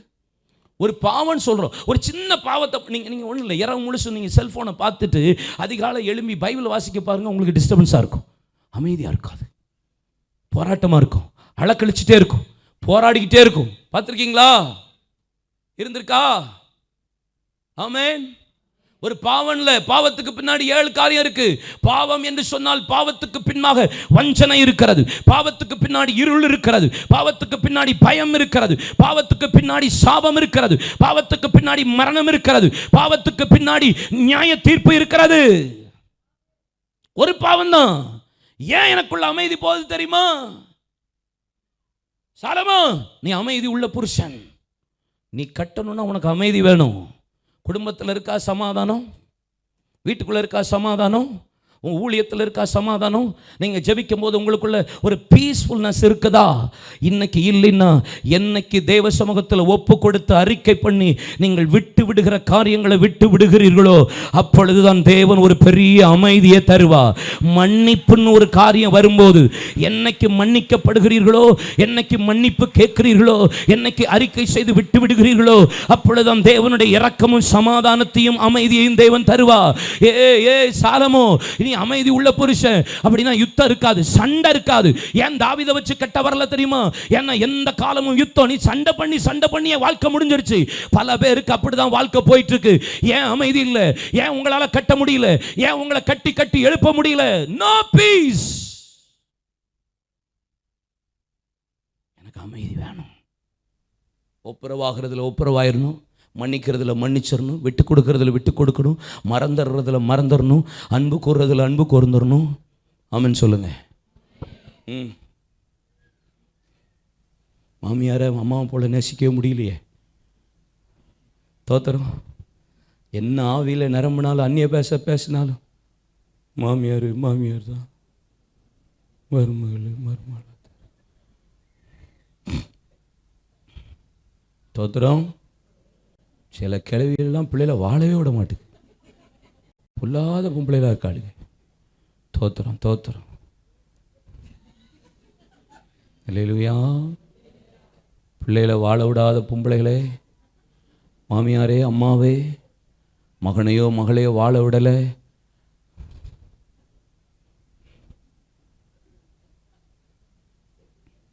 கத்தை தட்டி தூக்கிற போறார். தோத்திரம். ஆமென் சொல்லுங்க. சொல்லுங்க ஆமை. சொல்லுங்க ஆமை. வேணுமா இல்லையா? அவன் அமைதியை தேடி எங்கெங்கெல்லாம் போகிறான். இமயமலைக்கு போகிறான், நடந்து போகிறான், எங்கேயாவது யாருமே சத்தம் இல்லாத இடத்துல போய் உட்காந்துக்கிறான். அமைதியாக வரமாட்டுக்கு, நிம்மதியே இல்லை. உங்க பிரசன்னத்தில் அமர்ந்திருந்து நீ செய்யும் யுத்தம் காண்பே. நீங்க அமர்ந்தா உங்களுக்கு அமைதி வரும். சொல்லுங்களேன். அல்லேலூயா. ரெண்டாவது அமைதி எப்போ வரும் தெரியுமா? இயேசுவின் சுபாவம் உங்களுக்குள்ள இருந்துச்சுன்னா அமைதி வரும். 1 பேதுரு 3:4 பாருங்க. அழியாத அலங்கரிப்பாய் இருக்கிற சாந்தமும் அமைதலுள்ள ஆவியாகிய இருதயத்தில் மறைந்திருக்கிற குணமே உங்களுக்கு அலங்காரமாயிருக்க கடவது. அதுவே தேவனுடைய பார்வையில் விளையேற பெற்றது. அமைதல் உள்ள ஆவி, அது குணம், கேரக்டர். கிறிஸ்தவன் சொல்லக்கூடாது, என் சுபாவத்தில் காட்டணும். என் சுபாவம் அலங்கரிப்பா மாறணும். வெளியான அலங்கரிப்பா இருக்கக்கூடாது. உள்ளான அலங்கரிப்பு நாளுக்கு நாள் அலங்கரிப்பா மாறணும். அமைதலுள்ள ஆவி. நீங்க அமைதல் உள்ள புருஷனாய், அமைதல் உள்ள மனைவியா, அமைதல் உள்ள பெண்ணா இருந்தாதான் என் ஆலயத்தை கட்ட முடியும், மகிமையை பார்க்க முடியும். எழும்பி காரியத்தை நடப்பி கர்த்தர் உன்னோடு கூட இருக்கிறார். 3 சொல்லுகிற காரியம் என்ன தெரியுமா? 2வது எதை எப்போ அவனை கொண்டு கட்ட வைக்கிறார்? சாலமோன் எப்படிப்பட்டவன் சொல்லுகிறார் பாருங்க. சுற்றிலும் இருக்கிற அவன் சத்துருக்களை எல்லாம் விளக்கி டோட்டலா சத்துருக்களை இல்லை, எங்க பார்த்தாலும் இளைப்பாறுதல். எனக்கு ஒரு பக்கம் இது ஸ்பிரிச்சுவலாக நான் சொல்கிறேன். எங்கே பார்த்தாலும் இல்லை. 1 Naளாகமம் 22:12 பாருங்க. உங்கள் தேவனாகிய கர்த்தர் உங்களோடு இருந்து 4 திசையிலும் உங்களுக்கு இளைப்பாறுதலை தந்தார் அல்லவா? 4 திசையிலும் இளைப்பாறுதல். யோசபாத்துக்கு விரோதமாக அம்மோன் புத்திரர்கள், சேயீர் மலை தேசத்தார், அம்மோனியர்கள், அதற்கப்புறம் உள்ள ஜனங்கள் கூட்டம் கூடி யுத்தம் பண்ணும்படி தேவ சமூகத்தில் அவன் உபவாசத்தை குறித்து கண்களை ஏறெடுத்து, ஆண்டவரே எனக்கு பலன் இல்லை, எனக்கு என்ன செய்வதுன்னு தெரியல, எங்கள் கண்கள் உண்மையை நோக்கி கொண்டிருக்கிறதுன்னு சொன்னபோது கர்த்தர் அவனுக்காக யுத்தம் பண்ணி 30-32 வேதம் சொல்லுகிறது. அவன் சத்துருக்களை எல்லாம் நீங்களாக்கி அவனை இளைப்பாற பண்ணினார். அவனுடைய ராஜ்யபாரம் அமர்க்கையோடு, யுத்தம் இல்லாத இளைப்பாறுதலோடு இருந்தது. 4 திசையிலும் இளைப்பாறுதல். ஒரு கர்த்தருடைய பிள்ளைன்னா சுத்தில் என்ன இருக்கணும்? இங்கே இருக்க பிரச்சனையே வராதுன்னு நான் சொல்ல மாட்டேன். பிரச்சனை தலைக்கு மேலே போகும், ஆனால் இளைப்பாறுதல் கர்த்தர் நமக்குள்ளே வச்சிருப்பா. ஆமே. சாலமோன்ட்ட நான் இப்படி ஒரு பக்கம் யோசித்து பார்த்தேன். சாலமோன்ட்ட யாரெல்லாம் சண்டை போட வந்தாலும், யாராவது சண்டை போட வருவாங்க பார்த்துருக்கீங்களா? இப்போ தாவீதுனா யாராவது சண்டை போட வந்தால் டக்குன்னு வாள் எடுப்பான், யுத்தத்தை போனால் யோவா அப்படிமா டபா டபா டபா டபுன்னு வெட்டி அப்படியே யுத்தத்தில் கத்த ஜெயத்தை தந்துடுவார். இது தாவீது ஸ்டைலு. ஆனால் சாலமோன் ஸ்டைல் என்ன தெரியுமா? நேராக சண்டை போட வருவாங்க. மாமா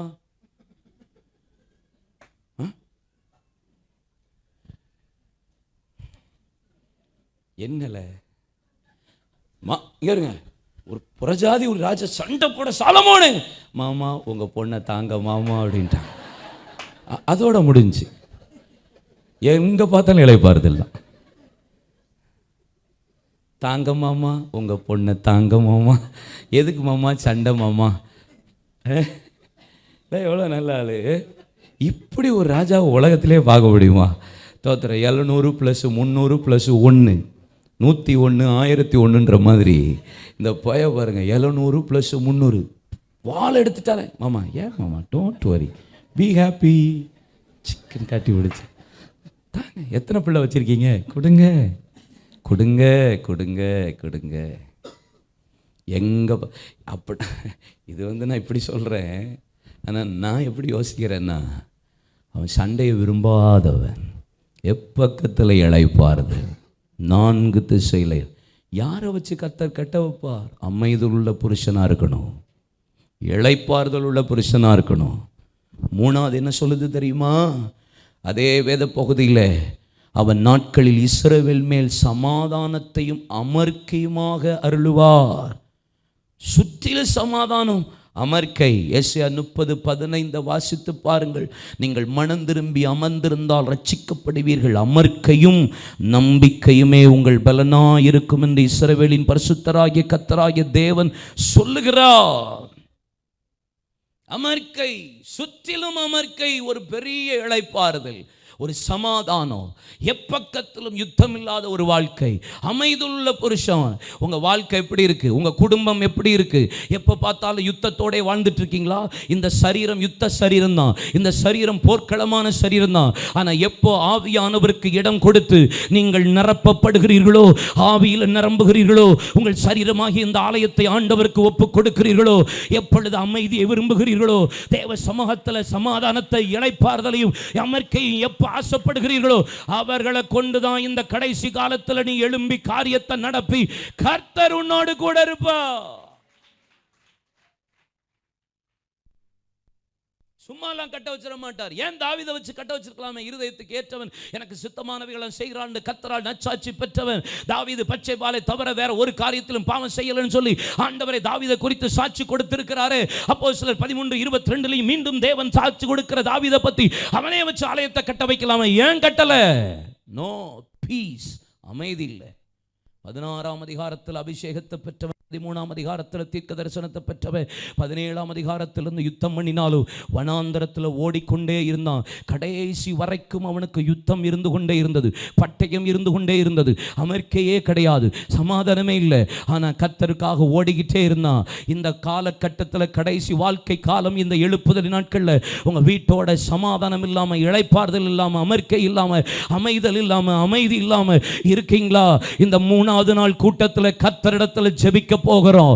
ஆண்டவர் என் கூட இருக்கிறார் என்பதற்கு அடையாளம் ஒரு பெரிய அமைதியை என் குடும்பத்தில் இந்த இரவு கட்டவிழ்க்கிற இரவா இருக்கும்.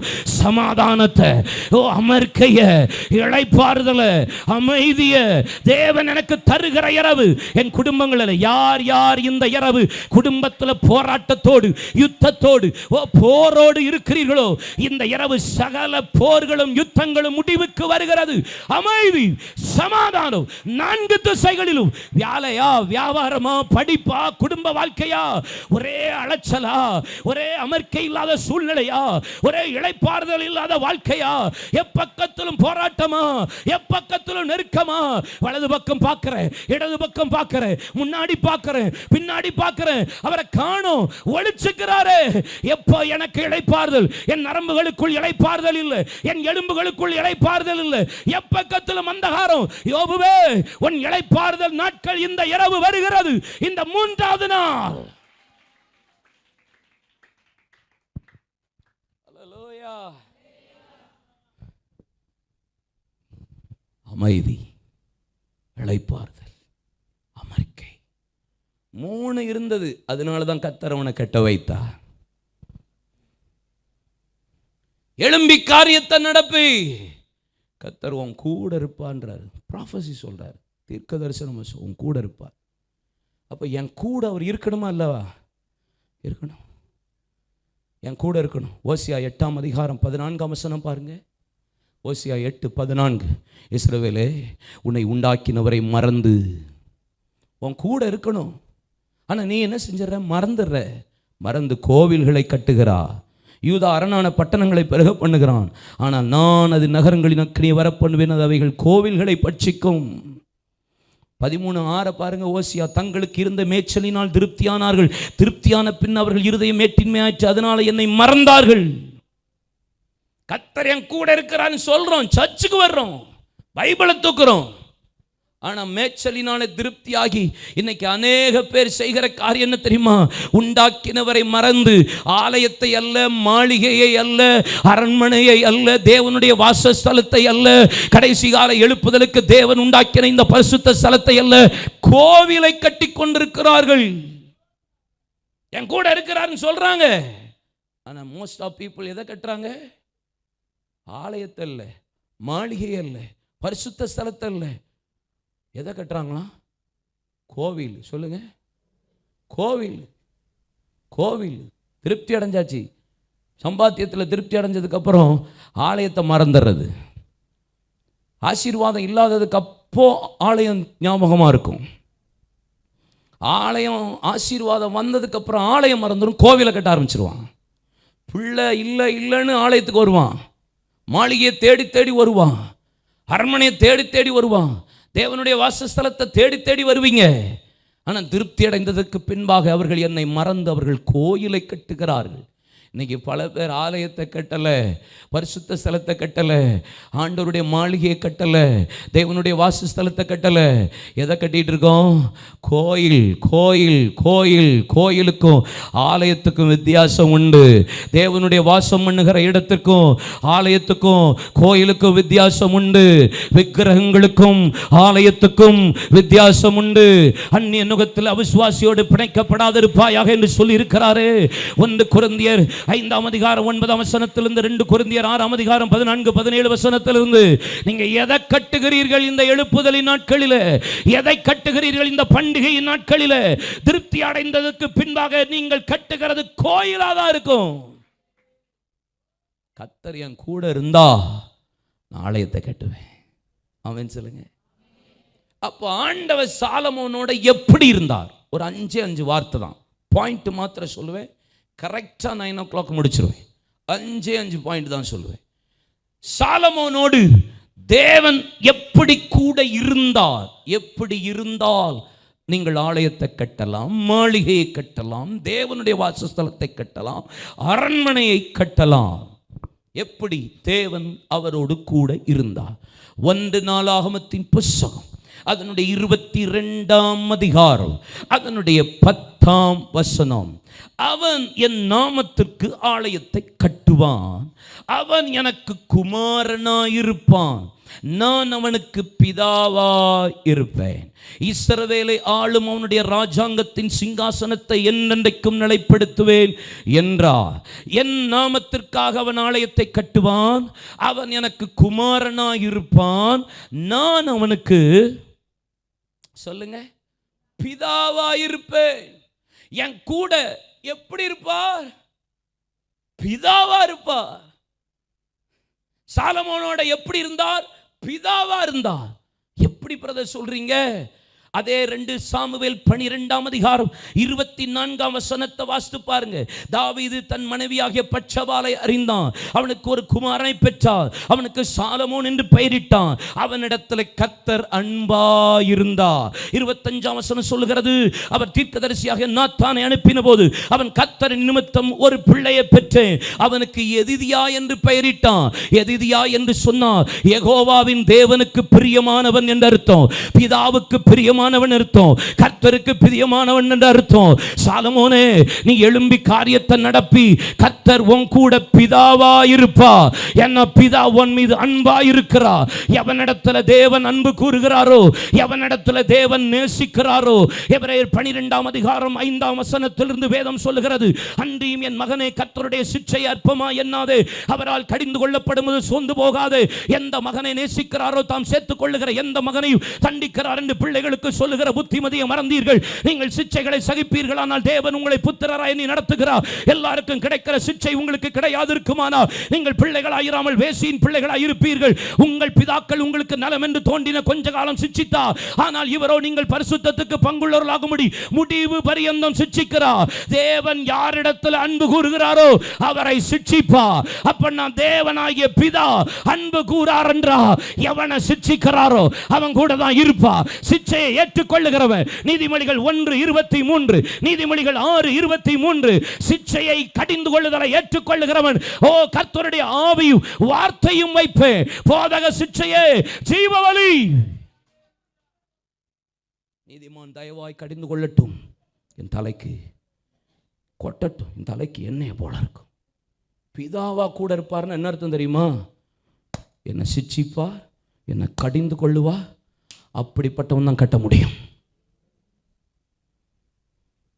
சோப்பு போடுவார், கட்டி அணைப்பார், முத்தம் கொடுப்பார். அப்படி அப்பா தான் பிடிக்குதா உங்களுக்கு? சிலருக்கு அப்படி அப்பா தான் ரொம்ப பிடிக்கும். எப்போ பார்த்தாலும் எந்த தகப்பன் உங்களை சிட்சிக்கிறாரோ, எந்த அன்பு கூறுகிற தகப்பன் உங்களை சிட்சையின் வழியில் நடத்துகிறாரோ, அது சபையில் உங்கள் ஆவிக்குரிய தகப்பனாக இருந்தாலும் சரி, பரம தகப்பனாக இருந்தாலும் சரி, நம்முடைய தேவனாக இருந்தாலும் சரி, ஆவியானவர் உங்களை எந்த விதத்தில் சிட்சித்து, உங்கள் மேலே அன்புன்னு ஒன்று இருந்தால் உங்களை சிட்சித்து நெருக்கி முன்னும் பின்னும் இறுக்கி எல்லாம் செஞ்சு அப்படி செய்கிறார் பாருங்க. அவர் தான் என் கூட இருக்கிறதுக்கு சரியான அடையாளம், சரியான அடையாளம்.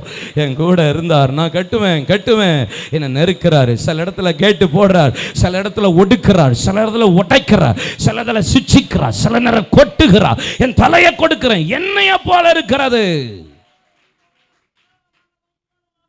கடிந்து கொள்ளுதலை வெறுக்கிறவனோ மிருக குணம் உள்ளவன். சொல்லுங்க, கடிந்து கொள்ளுதலை வெறுக்கிறவன், சிச்சையை வெறுக்கிறவன் மிருக குணம். கர்த்தர் என் கூட இருக்கிறார்னா என்னை சரியாக நடத்துகிறாரு.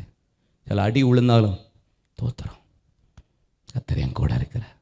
நீங்கள் நினைப்பீங்க அடியாக உழுது, நெருக்கமாக வருது, பாடுகளாக வருது, ஏசப்பா என் கூட இல்லை. அட குமுட்டை, இதுக்கு அடையாளமே இயேசு உங்கள் கூட இருக்கிறதுக்கு மேட்ரே அதான் விஷயம். நல்லா தட்டணும்.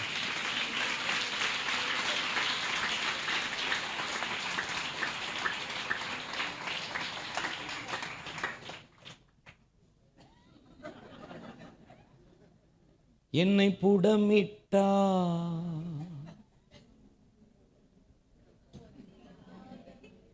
உனக்கு இந்த வாரமே ஃப்ளைட்டு வீட்டில் வந்து இறங்குது.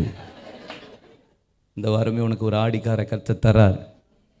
இந்த வாரமே உன் வீடு கட்டப்படுகிறது. ஆமே கழுத ஒரு ஒரு ஒரு 800க்கு பெட்ரோல் போட்டுட்டு ஓட்ட முடியல, இதில் ஃப்ளைட்டு வேறு. தோத்துறா பில்லி கிரஹாம்கிட்ட பாஸ்டர், பில்லி கிரஹாம்கிட்ட ஒரு பெரிய ஃப்ளைட் நிறுவனம் வந்து சொன்னாங்களாம், உங்களுக்கு என்ன ஃப்ளைட் வேணும், எப்படி ஃப்ளைட் வேணும், எந்த மாதிரி ஃப்ளைட் வேணும் சொல்லுங்கள், நாங்கள் டிசைன் பண்ணி உங்களுக்கு ஃப்ரீயாக தரோம். வாழ்க்கை முழுசும் அதை மெயின்டைன் பண்ணுறதுக்கு நாங்கள் பார்த்துக்குறோம். அதுக்கு வேண்டிய ஒயிட் பெட்ரோல் நாங்கள் போட்டுக்கிறோம். என்னென்ன செய்யணுமோ எல்லாமே நாங்கள் பார்த்துக்குறோம். இல்லை அவர் சொல்லிட்டா, இல்லை வேண்டாம் அப்படியே சொல்லிட்டாராம்.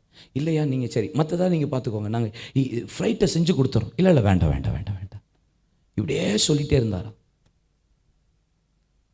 அவர் ஜனாதிபதி ஆகிறதுக்கு எத்தனையோ முறை தகுதி வந்துச்சு. ஆனால் ஒரு நாள் அதை ஏற்றுக்கொள்ளாமல் நிராகரித்து, நான் பரலோக கவர்மெண்ட்டுக்கு ஜனாதிபதியாக இருக்கேன், இந்த உலக கவர்மெண்ட்டுக்கு வேண்டான்னு சொல்லி அதை நிராகரித்த தேவ மனிதன். அவர் சொன்னாராம், எனக்கு இன்டர்நேஷ்னல் ஃப்ளைட் எத்தனையோ இருக்குது, நான் போனால் நல்ல காரில் போகிறேன், என்னை ஏற்றி விடுறாங்க, அந்த ஃப்ளைட்டில் போய் இறங்கிக்கிறேன். இது வந்தால் மெயின்டைன் பண்ணணும், அதை செய்யணும், இதுவே எனக்கு போதுமானது அப்படின்னு சொல்லி அவங்கள நெக்லெக்ட் பண்ணிட்டாராம். ஆனால் அவங்களுடைய டீமில் இருக்கும்போது சொன்னாராம், ஜனங்கள் கொடுக்குற பணம், கர்த்தர் பிள்ளைகள் மூலியமாக கஷ்டப்பட்டெல்லாம் கொடுக்குற பணம், அந்த பணத்தில் நான் ஃப்ளைட்டு வாங்கி போயிட்டேன்னா பாரு, அவர் ஃப்ளைட்டில் போகிறான்னு சொல்லிடக்கூடாதே அப்படிங்கிறதுக்காகவே அதை நிராகரித்தாராம் பில்லி கிரகம். தோத்துறா, எல்லாத்தையும் அனுபவிக்கிறதுக்கு எனக்கு தகுதி உண்டு, ஆனால் எனக்கு எல்லாத்தையும் அனுபவிக்கலாம், ஆனால் ஒன்று எனக்கு தகுதி யாராது. ஒரு கிறிஸ்தவ வாழ்க்கை உண்மையா பிதா அன்பா இருக்கிறார். எதிதியா யெகோவாவுக்கு பிரியமானவன். அன்பா இருக்கிறார்னா என்னை கொஞ்சம் நெருக்க தான் செய்வார், உடைக்க தான் செய்வார், என்னை உருவாக்கும்படி என்னை சரியா நடத்துவார், இடுக்கமான பாதையில் கொண்டு போவார். கொஞ்ச நேரம் நான் தவறுனா என்னை சிட்சிப்பார், என்னை அடிப்பார், என்னை கண்டிப்பார். அப்போ நீங்கள் தெரிஞ்சுக்கோங்க, கர்த்தர் என் கூட இருக்கிறா, என்னை கொண்டு பெருசாக கட்டிக்கிட்டு இருக்கிறா. ஹல்லேலூயா, ஆமென். இரண்டாவது 1 நாளாகமத்தின் புத்தகம் 28ஆம் அதிகாரம் 20ஆம் வசனத்தை வாசித்து பாருங்க. தாவீது தன் குமாரனாகிய சாலமோனை நோக்கி, நீ பலன் கொண்டு தைரியமாய் இருந்து இதை நடப்பி, நீ தேவனாகிய கர்த்தர் என்னும் என் தேவன் உன்னோடே இருப்பார். கர்த்தருடைய ஆலயத்தை கட்டுகிறதற்கடுத்த சகல கிரியையும் நீ முடித்து தீர் மட்டும் அவர் உன்னை விட்டு விலகவும் மாட்டார், உன்னை கைவிடவும் மாட்டார். இரண்டாவது தேவன் எப்படி கூட இருப்பார் தெரியுமா? நீங்க முடித்து தீரு மட்டும். எதை தேவன் உங்க கையில தொடங்கினாரோ அதை முடிக்கிற வரைக்கும் கர்த்தர் என் கூடவே இருந்து நடத்துவார். பிதாவா இருப்பார், முடித்து தீரு மட்டும் கர்த்தர் என் கூட இருப்பார். எத்தனை பேர் நம்புறீங்க? எத்தனை பேர் விசுவாசிக்கிறீங்க? பிலிப்பியர் 1ஆம் அதிகாரம் 5-6 வசனம் சொல்லுகிறது, உங்களின் நற்கிரியை தொடங்கினவர் அதை இயேசு கிறிஸ்துவின் நாள் பரியந்தம் முடிவு பரியந்தம் நடத்த அவர் தேவன் உண்மை உள்ளவராயிருக்கிறார். வேதவசனம் சொல்லுகிறது சகரியா 4ஆம் அதிகாரத்தில், செருபாபேலே நீ தான் ஆலயத்துக்கு அஸ்திவாரம் போட்ட, நீ தான் இதை செய்து முடிப்பா, நான் உன் கூட இருப்பேன். யோசுவா 1ஆம் அதிகாரம் 4 வசனம் சொல்லுகிறது, நீ பலன் கொண்டு திடமனதாயிரு, திகையாதே, கலங்காதே, நான் மோசேயோடு கூட இருந்தது போல உன்னோடு கூட இருப்பேன். நான் சொல்றேன், நீ தான் இந்த ஜனங்களுக்கு இந்த தேசத்தை பங்கிட்டு கொடுப்பா. உன் கையை வச்சு ஆரம்பித்ததை உன் கையை வைத்தே நடத்தி முடிப்பேன். எதெல்லாம் கர்த்தர் உங்க கையை வச்சு ஆரம்பித்தாரோ முடித்து தீரு மட்டும். இந்த 3வது நாள் சொல்றேன், பிதாவாய் மாத்திரமல்ல, அன்பாய் இருக்கிற தேவன், யெகோவாவின் தேவன் இன்றைக்கு உங்க மேல கூட இருந்து உங்க காரியத்தை நடப்பிக்கிறது மாத்திரமல்ல, எதை ஆரம்பிச்சீங்களோ, உங்க பிள்ளை காரியமா இருக்கலாம், ஊழியமா இருக்கலாம், வியாபாரமா இருக்கலாம், ஆலயமா இருக்கலாம், தரிசனமா இருக்கலாம், தீரு மட்டும், முடித்து தீரு மட்டும் நான் உன் கூட இருப்பேன். அல்லேலூயா சொல்லுவோமா? எனக்கு இந்த ஆதியாகமத்தின் புத்தகம் 1ஆம் அதிகாரத்தில் 31ஆம் வசனத்தில் ரொம்ப பிடிச்ச ஒரு வார்த்தை இருக்கு எனக்கு. அப்பொழுது தேவன் தாம் உண்டாக்கின எல்லாவற்றையும் பார்த்தார், அது மிகவும் எப்படி இருந்துச்சா? நன்றாக இருந்தது. நன்றா எல்லாத்தையும் முடித்த பிறகு பார்த்துட்டு என்ன செஞ்சார்? ஹாப்பியாக இருந்துச்சா? நான் சொல்கிறேன், 3வது நாள் இந்த கடைசி நாள் கூட்டத்தில் நீங்கள் முடிக்கும்போது, எப்போ ஆரம்பிக்கும்போது கஷ்டப்பட்டுருப்பீங்க, சில காரியத்தெல்லாம் கர்த்தர் உங்களுக்கு முடிவுக்கு கொண்டு வர போகிறார். முடித்து தீரு மட்டும் உங்கள் கூடயே இருந்து உங்கள் இருதயம் சொல்லும், நன்றாக இருந்தது, நன்றாக இருந்தது, மகிமையாக முடிஞ்சது, கர்த்தர் அழகாக நடத்தினா, சந்தோஷமா. இந்த 3வது நாள் சில பேர் சொல்ல போறீங்க, நன்றாக இருந்தது. 3வது 1 நாளாகமம் 28ஆம் அதிகாரம் 9ஆம் வசனம், என் குமாரனாகிய சாலமோனே, நீ என் பிதாக்களின் தேவனை அறிந்து அவரை உத்தம இருதயத்தோடும் உற்சாக மனதோடும் சேவி. கர்த்தர் எல்லா இருதயங்களும் ஆராய்ந்து நினைவுகளின் தோற்றங்களை எல்லாம் அறிகிறார். நீ அவரை தேடினால் உனக்கு தென்படுவார், நீ அவரை விட்டு விட்டால் அவர் உன்னை என்னென்றைக்கும் கைவிடுவார். ரெண்டாவது, முதல்ல பிதா, ரெண்டாவது முடித்து தீரு மட்டும், மூன்றாவது எப்படி கூட இருப்பாராம்? பிதாக்களின் தேவன் உன்னோட கூட இருப்பார். பிதாக்களின் தேவன் அப்படின்னா என்ன அர்த்தம்? பிதாக்களின், ஆபிரகாமின் தேவன், ஈசாக்கின் தேவன், யாக்கோபின் தேவன், பிதாக்களின் தேவன். எபிரேயர் 11ஆம் அதிகாரம் 15-16 வசனத்தை வாசித்து பாருங்க. உங்கள் பிதாக்கள் அவர்கள் போய் வந்த தேசத்தை விட்டு வந்த தேசத்துக்கு போக மனதாயிருந்தால் அவர்கள் போயிருப்பார்கள். ஆனால் அதையல்ல, அதிலும் மேலான பரமதேசத்தையே அவர்கள் நாடினார்கள். பிதாக்களின் தேவன் உன்னோடு கூட இருப்பா, நீ எழும்பி காரியத்தை நடப்பி. அப்படின்னா என்ன?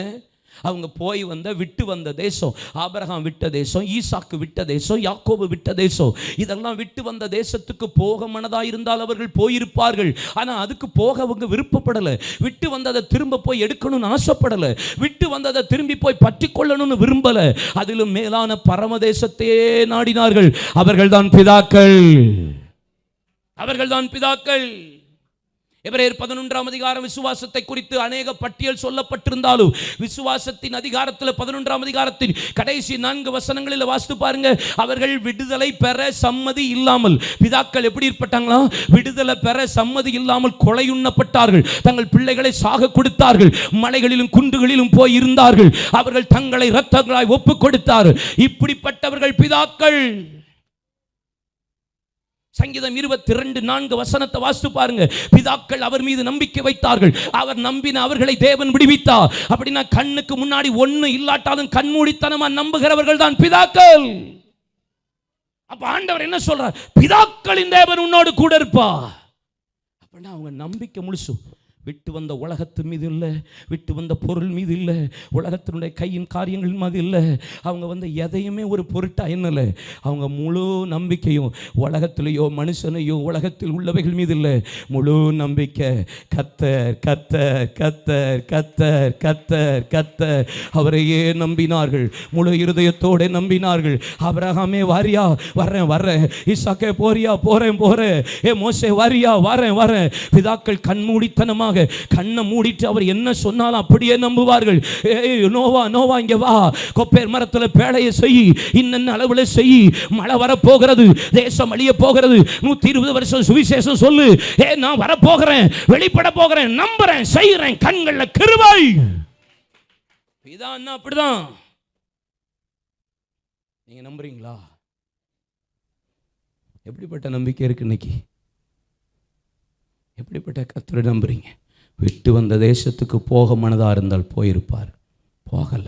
அதை விட பரமதேசம். என் நம்பிக்கையில் அங்கதான். இந்த உலகத்தையும் நம்புறவும் கூட கர்த்தர் இருக்க மாட்டா. அந்த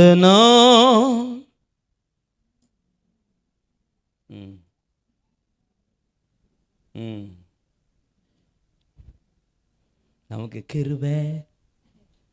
கிருபை பற்றி பாடணும்னா உடனே வரும். அல்லேலூயா. காலமோ செல்லுதே, வாலிபம் மறையுதே, எண்ணமெல்லாம் வீணாகும், கல்வியெல்லாம் மண்ணாகும், மகிமையில் இயேசுவை தரிசிக்கும் நேரத்தில் அந்த நல்ல பாக்கியனா, அந்த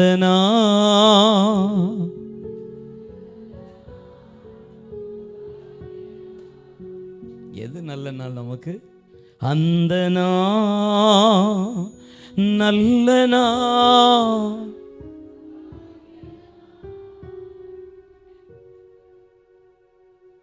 நமக்கு டெய்லி ஒரு ஒரு ஒரு அறிவு வரணும். என்ன அறிவு தெரியுமா? இந்த ஊருக்காரன் நான் இல்லை, நான் வேற இடத்துக்காரன்ற எண்ணம் எப்போது என்ன இருக்கணும்? மண்டைக்குள்ள சொல்லுங்க, ஓடிக்கிட்டே இருக்கணும். சில ஆட்கள்லாம் இங்கேயே செட்டில் ஆகிற மாதிரி வாழ்ந்துட்டுருக்காங்க. இங்கேயே பல வருஷமாக வாழ்கிற மாதிரி தான் பயங்கரமாக வேலைலாம் நடக்குது இல்லை? இல்லை, யாக்கோபு 5ஆம் அதிகாரத்தில் 1லிருந்து 5 வசனத்தை நீங்கள் தயவுசெய்து வீட்டில் போய் வாசித்து பாருங்கண்ணே. யாக்கோபு 5ஆம் அதிகாரம் 1லிருந்து 5 வசனம் ஐஸ்வர்யவானை குறித்தும் பொருட்களை சேர்க்கிறவனை குறித்தும் அவனை குறித்த ஒரு பெரிய லிஸ்டே கர்த்தர் போட்டு வச்சிருக்கிறாரு. அதையல்ல, அதில் மேலான பரமதேசத்தையே நாடினார். பிதாக்களின் தேவன் கூட இருப்பார்னா, பிதாக்கள் தேவன் கண்ணை மூடிட்டு நம்புவான். யோசிக்காம கர்த்தர் கர்த்தர்னு இருப்பான். இருந்தாலும் தோத்திரம்மா, இல்லைனாலும் தோத்திரம்மா. அவன் நம்பிக்கை இங்கே இல்லை, அவன் நம்பிக்கை பரலோகத்தில் இருக்க. அப்படிப்பட்டவன் கூட தான் கர்த்தர் இருப்பா. உன் கூட நான் பிதாக்களின் தேவனாய் இருப்பேன். 1 நாளாகும் 22:12 2 வார்த்தையை மாத்திரம் சொல்லி முடிக்கிறேன். கர்த்தர் உனக்கு ஞானத்தையும் உணர்வையும் அருளி செய்து உன் தேவனாகிய கர்த்தரின் நியாயப்பிரமாணத்தை கை கொண்டு இஸ்ரவேலை ஆளும்படி உனக்கு கட்டளையிடுவாராக. கர்த்தர் உனக்கு ஞானத்தையும் உணர்வையும். அப்படின்னா என்ன அர்த்தம்? ஏசாயா 11ஆம் அதிகாரம் 2ஆம் வசனத்தை வாசித்து பார்த்தா, ஞானத்தையும் உணர்வையும் அருளும் ஆவி அப்படின்னு போட்டிருக்கு. என்னதான்? ஞானத்தையும் உணர்வையும் அருளும் ஆவி. ஆவியும் ஆலோசனையும் பலனையும் அருளும் ஆவியும், அறிவையும் கர்த்தருக்கு பயப்படுகிற பயத்தை அருளும் ஆவியும் ஆகிய கர்த்தருடைய ஆவியானவர் அவன் மீது தங்கியிருப்பா. அப்படின்னா எப்படி கூட இருப்பா? பிதாவா இருப்பா, பிதாவின் தேவனாயிருப்பா. மூன்றாவது முடித்து தீர் மட்டும் இருப்பா. நான்காவது என் கூட எப்படி இருப்பா தெரியுமா? பரிசுத்த ஆவியானவராய் என் கூட இருப்பா. ஆவியானவர் சகல ஆழங்கள் அறிகிறவ. நான் நடக்க வேண்டிய வழி எனக்கு காட்டுவா, நான் ஜெபிக்க வேண்டிய விதத்தை எனக்கு சொல்லிக் கொடுப்பா. ரோமர் 8ஆம் அதிகாரம், நீங்கள் வேண்டிக் கொள்ள தெரியாதபடினா உங்களுக்காக வாக்கு கடங்காத பெருமூச்சுகளோடு ஆவியானவர் உங்களுக்காக விண்ணப்பம் பண்ணுகிறார் என்று போடப்பட்டிருக்கிறது. ஆவியினாலே நடத்தப்படுவீர்களானால் நீங்கள் தேவனுடைய புத்திரராயிருப்பீர்கள். ஆவி மாம்சத்துக்கும் மாம்சம் ஆவிக்கு விரோதமாய் போராடுகிறது என்று அறியீர்களா? ஆவியினாலே மாம்சத்தின் செய்கைகளை அழித்தால் நீங்கள் பிழைப்பீர்கள். கலாத்தியர் 3:3 சொல்லுகிறது, புத்தீனமான கலாத்தியரே, ஆவியில் ஆரம்பிச்ச நீங்க இப்படி மாம்சத்துல முடிக்கலாமா? அப்ப ஆவியானவர் என் கூட இருக்கணும். எந்த கர்த்தருடைய பிள்ளை ஆவியில நடத்தப்படுகிறீர்களோ, ஆவியில யோசிக்கிறீர்களோ, ஆவியில தரிசனத்தோடு செயல்படுகிறீர்களோ, ஆவியில, not a flesh spirit, ஆவியில கர்த்தர் கூட இருப்பா. Praise God. கடைசியா 1 சொல்லி 2 சொல்லிடுறேன். 1 நாளாம் 22:15 பாருங்க. வேலை செய்யத்தக்க திரளான சிற்பாசாரிகளும் தச்சரும் கல்தச்சரும் எந்த வேலையும் நிபுணரானவர்களும் முன்னோடு இருக்கிறார்கள். யாரு? 5 விதமான ஊழியங்கள். கர்த்தர் ஊழியக்காரரின் ஐக்கியம் நம்ம கூட இருக்கணும். அப்பந்தான் கட்ட முடியும். அப்போஸ்தலன் தேவை, தீர்க்கதரிசி தேவை, சுவிசேஷகன் தேவை, போதகன் தேவை, மெய்ப்பன் தேவை. இந்த ஐக்கியம் தேவை. சபையோட ஐக்கியம் வேணும், உங்கள் போதகரோட ஐக்கியம் வேணும். அப்போஸ்தலருடைய உபதேசத்திலும் அந்யுன்யத்திலும் அப்பம் பிக்குதலும் அவர்கள் நாள்தோறும் தரித்திருந்தார்கள். ஞாயிற்றுக்கிழமை வர்றது மாத்திரம் இல்லை, பண்டிகைக்கு வர்றது மாத்திரமல்ல, எப்போதும் சபையில் ஐக்கியத்தோடு இருக்கும்போது கர்த்தர் உங்கள் கூட இருப்பார். ஆமென் சொல்லுங்களேன். கடைசியா 1 நாளாகும் 29:19, என் குமாரனாகிய சாலமோனே, உம்முடைய கற்பனையை உம்முடைய சாட்சிகளை உம்முடைய கட்டளையும் கை கொள்ளும்படிக்கு இவைகள் எல்லாவற்றிலும் செய்து நான் ஆயத்தம் பண்ணின இந்த அரண்மனையை கட்டும்படிக்கு அவனுக்கு உத்தம இருதயத்தை தந்தருளும் என்றா. கடைசி 6வது சொல்லுகிறா, உத்தம இருதயம் இருக்குமானா கர்த்தர் நம்ம கூட இருப்பா. எழும்பி நிற்போமா? தெய்வ சமூகத்தில் என் கூட இருப்பார். பிதாவாயிருப்பா, பிதாவின் தேவனாயிருப்பா. முடித்து தீர் மட்டும் கர்த்தர் என் கூட இருப்பா. ஆவியானவர் என்னோடு கூட இருப்பா. ஆவிக்குரிய ஐக்கியம், ஊழியர்களின் ஐக்கியம் என் கூட இருக்கணும். என் கூட இருப்பார், என் கூட இருப்பா. ஆமென், ஆமென், ஆமென். உன்னோடு கூட இருந்து நான் செய்கிற காரியம் பயங்கரமாயிருக்கும். உன் கூட நான் ஒரு உடன்படிக்கை பண்ணுகிறேன். எந்த ஜாதி ஜனத்திலும் செய்யப்படாத அதிசயங்களை நான் உனக்கு செய்கிறேன். உன் கண்களுக்கு மாத்திரமல்ல, மற்ற எல்லா கண்கள் காணும்படி நான் உன்னோடு கூட இருந்து செய்கிற காரியம் பயங்கரம். பயங்கரம். இந்த ஆலயத்தை கட்ட என் கூட அமைதியில் உள்ள புருஷனே, இளைப்பாறுதலான புருஷனே, அமர்க்கையும் சமாதானம் உள்ள புருஷனே, உன்னை கொண்டு தான் கட்டுவேன். நீ கோயிலை கட்டுறியா, ஆலயத்தை கட்டுறியா? திருப்தி அடைஞ்சிட்டு பல பேர் கோயிலை கட்டிட்டு இருக்கிறோம். ஆசீர்வாதத்தில் திருப்தி, குடும்ப வாழ்க்கையில் திருப்தி, ஒரு காலத்தில் கஷ்டம், போராட்டம், இளைப்பாறுதல் இல்லாத சூழ்நிலையில வந்து சபையில விழுந்து கிடந்தோம். ஆலயத்தை பார்த்தோம், பரிசுத்த ஸ்தலத்தை கட்டினோம், தேவனுடைய வாசஸ்தலத்தை கட்டினோம், மாளிகையை கட்டினோம், ஒரே வீட்டாரா இருந்தோம். திருப்தி அடைஞ்ச பிறகு இன்னைக்கு கோயில் தான் கட்டப்பட்டு இருக்கிறது. இன்னைக்கு இல்ல, நான் ஆலயத்தை கட்ட இந்த சரீரமாகி இந்த ஆலயத்தில், பரிசுத்த ஆவியாகி இந்த ஆலயத்தில் இசைவனைப்பாய் தேவன் என்னை கட்டி கொண்டு வருகிறார். மழைக்காக காத்திருக்கும் பயிர் போல நானும் காத்திருப்பேன். கீழ் காற்று வீசுமென்று ஆவலுடன் எதிர்பார்த்திருந்தேன். மழையாக இறங்கணுமே என்னை முழுவதும் நனைக்கணுமே, மழையாக இறங்கணுமே, என்னை முழுவதும் நனைக்கணுமே. என் அன்பே என் உயிரே, என் அன்பே என் நினைவெல்லாம் ஏக்கமெல்லாம் என் வாஞ்சையெல்லாம் நீரே. நினைவெல்லாம் ஏக்கமெல்லாம் வாஞ்சையல் நீரே. உம்மோடு நான் நடக்கணும், சொல்லுங்க, உம்மோடு நான் பேசணும், ஆமே, உம்மோடு நான் செல்லணுமே. என் அன்பே என் உயிரே,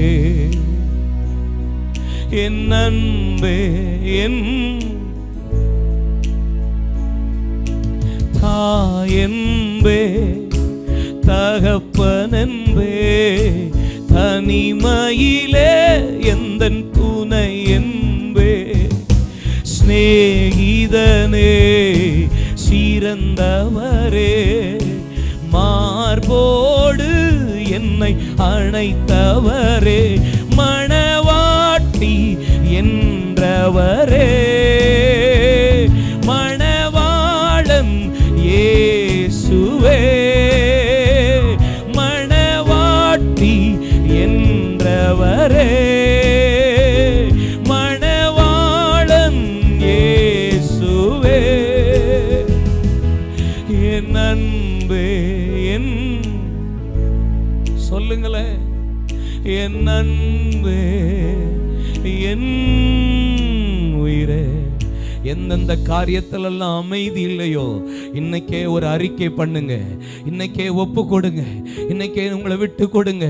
சில யுத்தங்கள், சில போராட்டங்கள், சில ஆவிக்குரிய காரியங்களில் விடுதலை இல்லாத சூழ்நிலைகள், இன்னைக்கே ஒரு அமைதி குடும்பங்களுக்குள்ள வரட்டும், வியாபாரத்தில் ஒரு அமைதி வரட்டும், ஊழியங்களில் ஒரு அமைதி வரட்டும், எப்பக்கத்திலும் 4 திசைகளிலும் இளைப்பாறுதலை கத்த தருவீராக. அமர்க்கையையும் சமாதானமுமே பலன் என்று சொல்லப்பட்டிருக்கிற அந்த அமைதியை கத்தர் எங்க குடும்பங்களுக்கு தருவீராக. எழும்பி காரியத்தை நடப்பி கத்தர் உன்னோடு பிதாவாயிருப்பா, அவர் அன்பாயிருக்கிறார். இப்ப படுகிற பாடுகள் இனி வெளிப்பட போகிற மகிமைக்கு ஒப்பிடத்தக்கவைகளே அல்ல. உங்களை வைத்து கட்டிட்டு இருக்கிறார் சிஸ்டர், உங்களை வைத்து கட்டி கொண்டிருக்கிறார் பிரதர். ஆவியினால நீங்கள் நிரப்பப்பட்டவர்களா?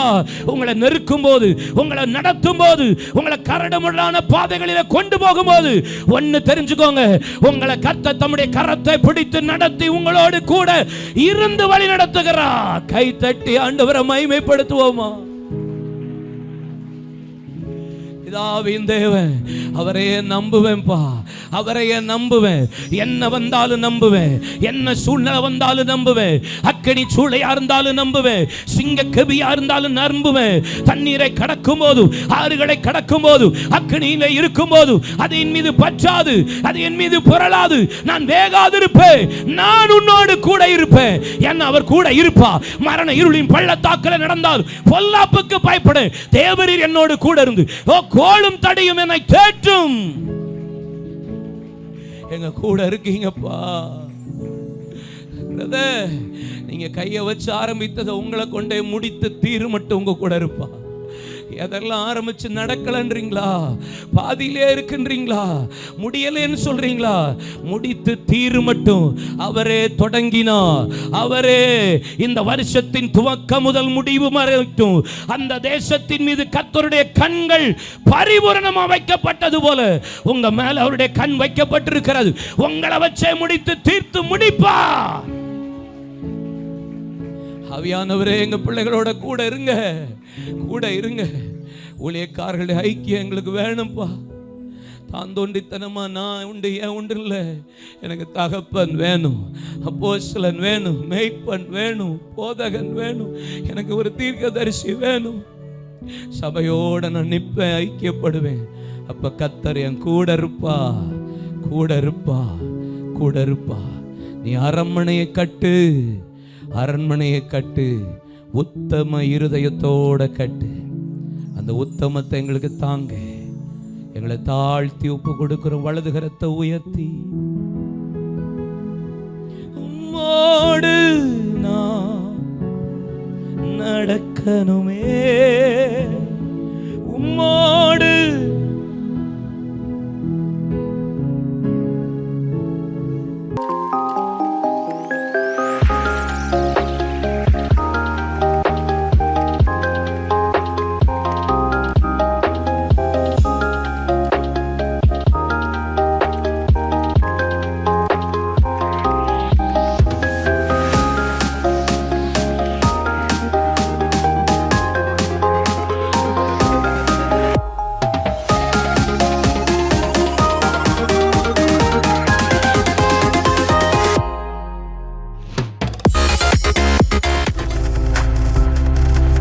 நீங்கள் பார்த்து கொண்டிருப்பது உங்கள் ஜாய் டிவி. உங்கள் துக்கம் சந்தோஷமாய் மாறும்.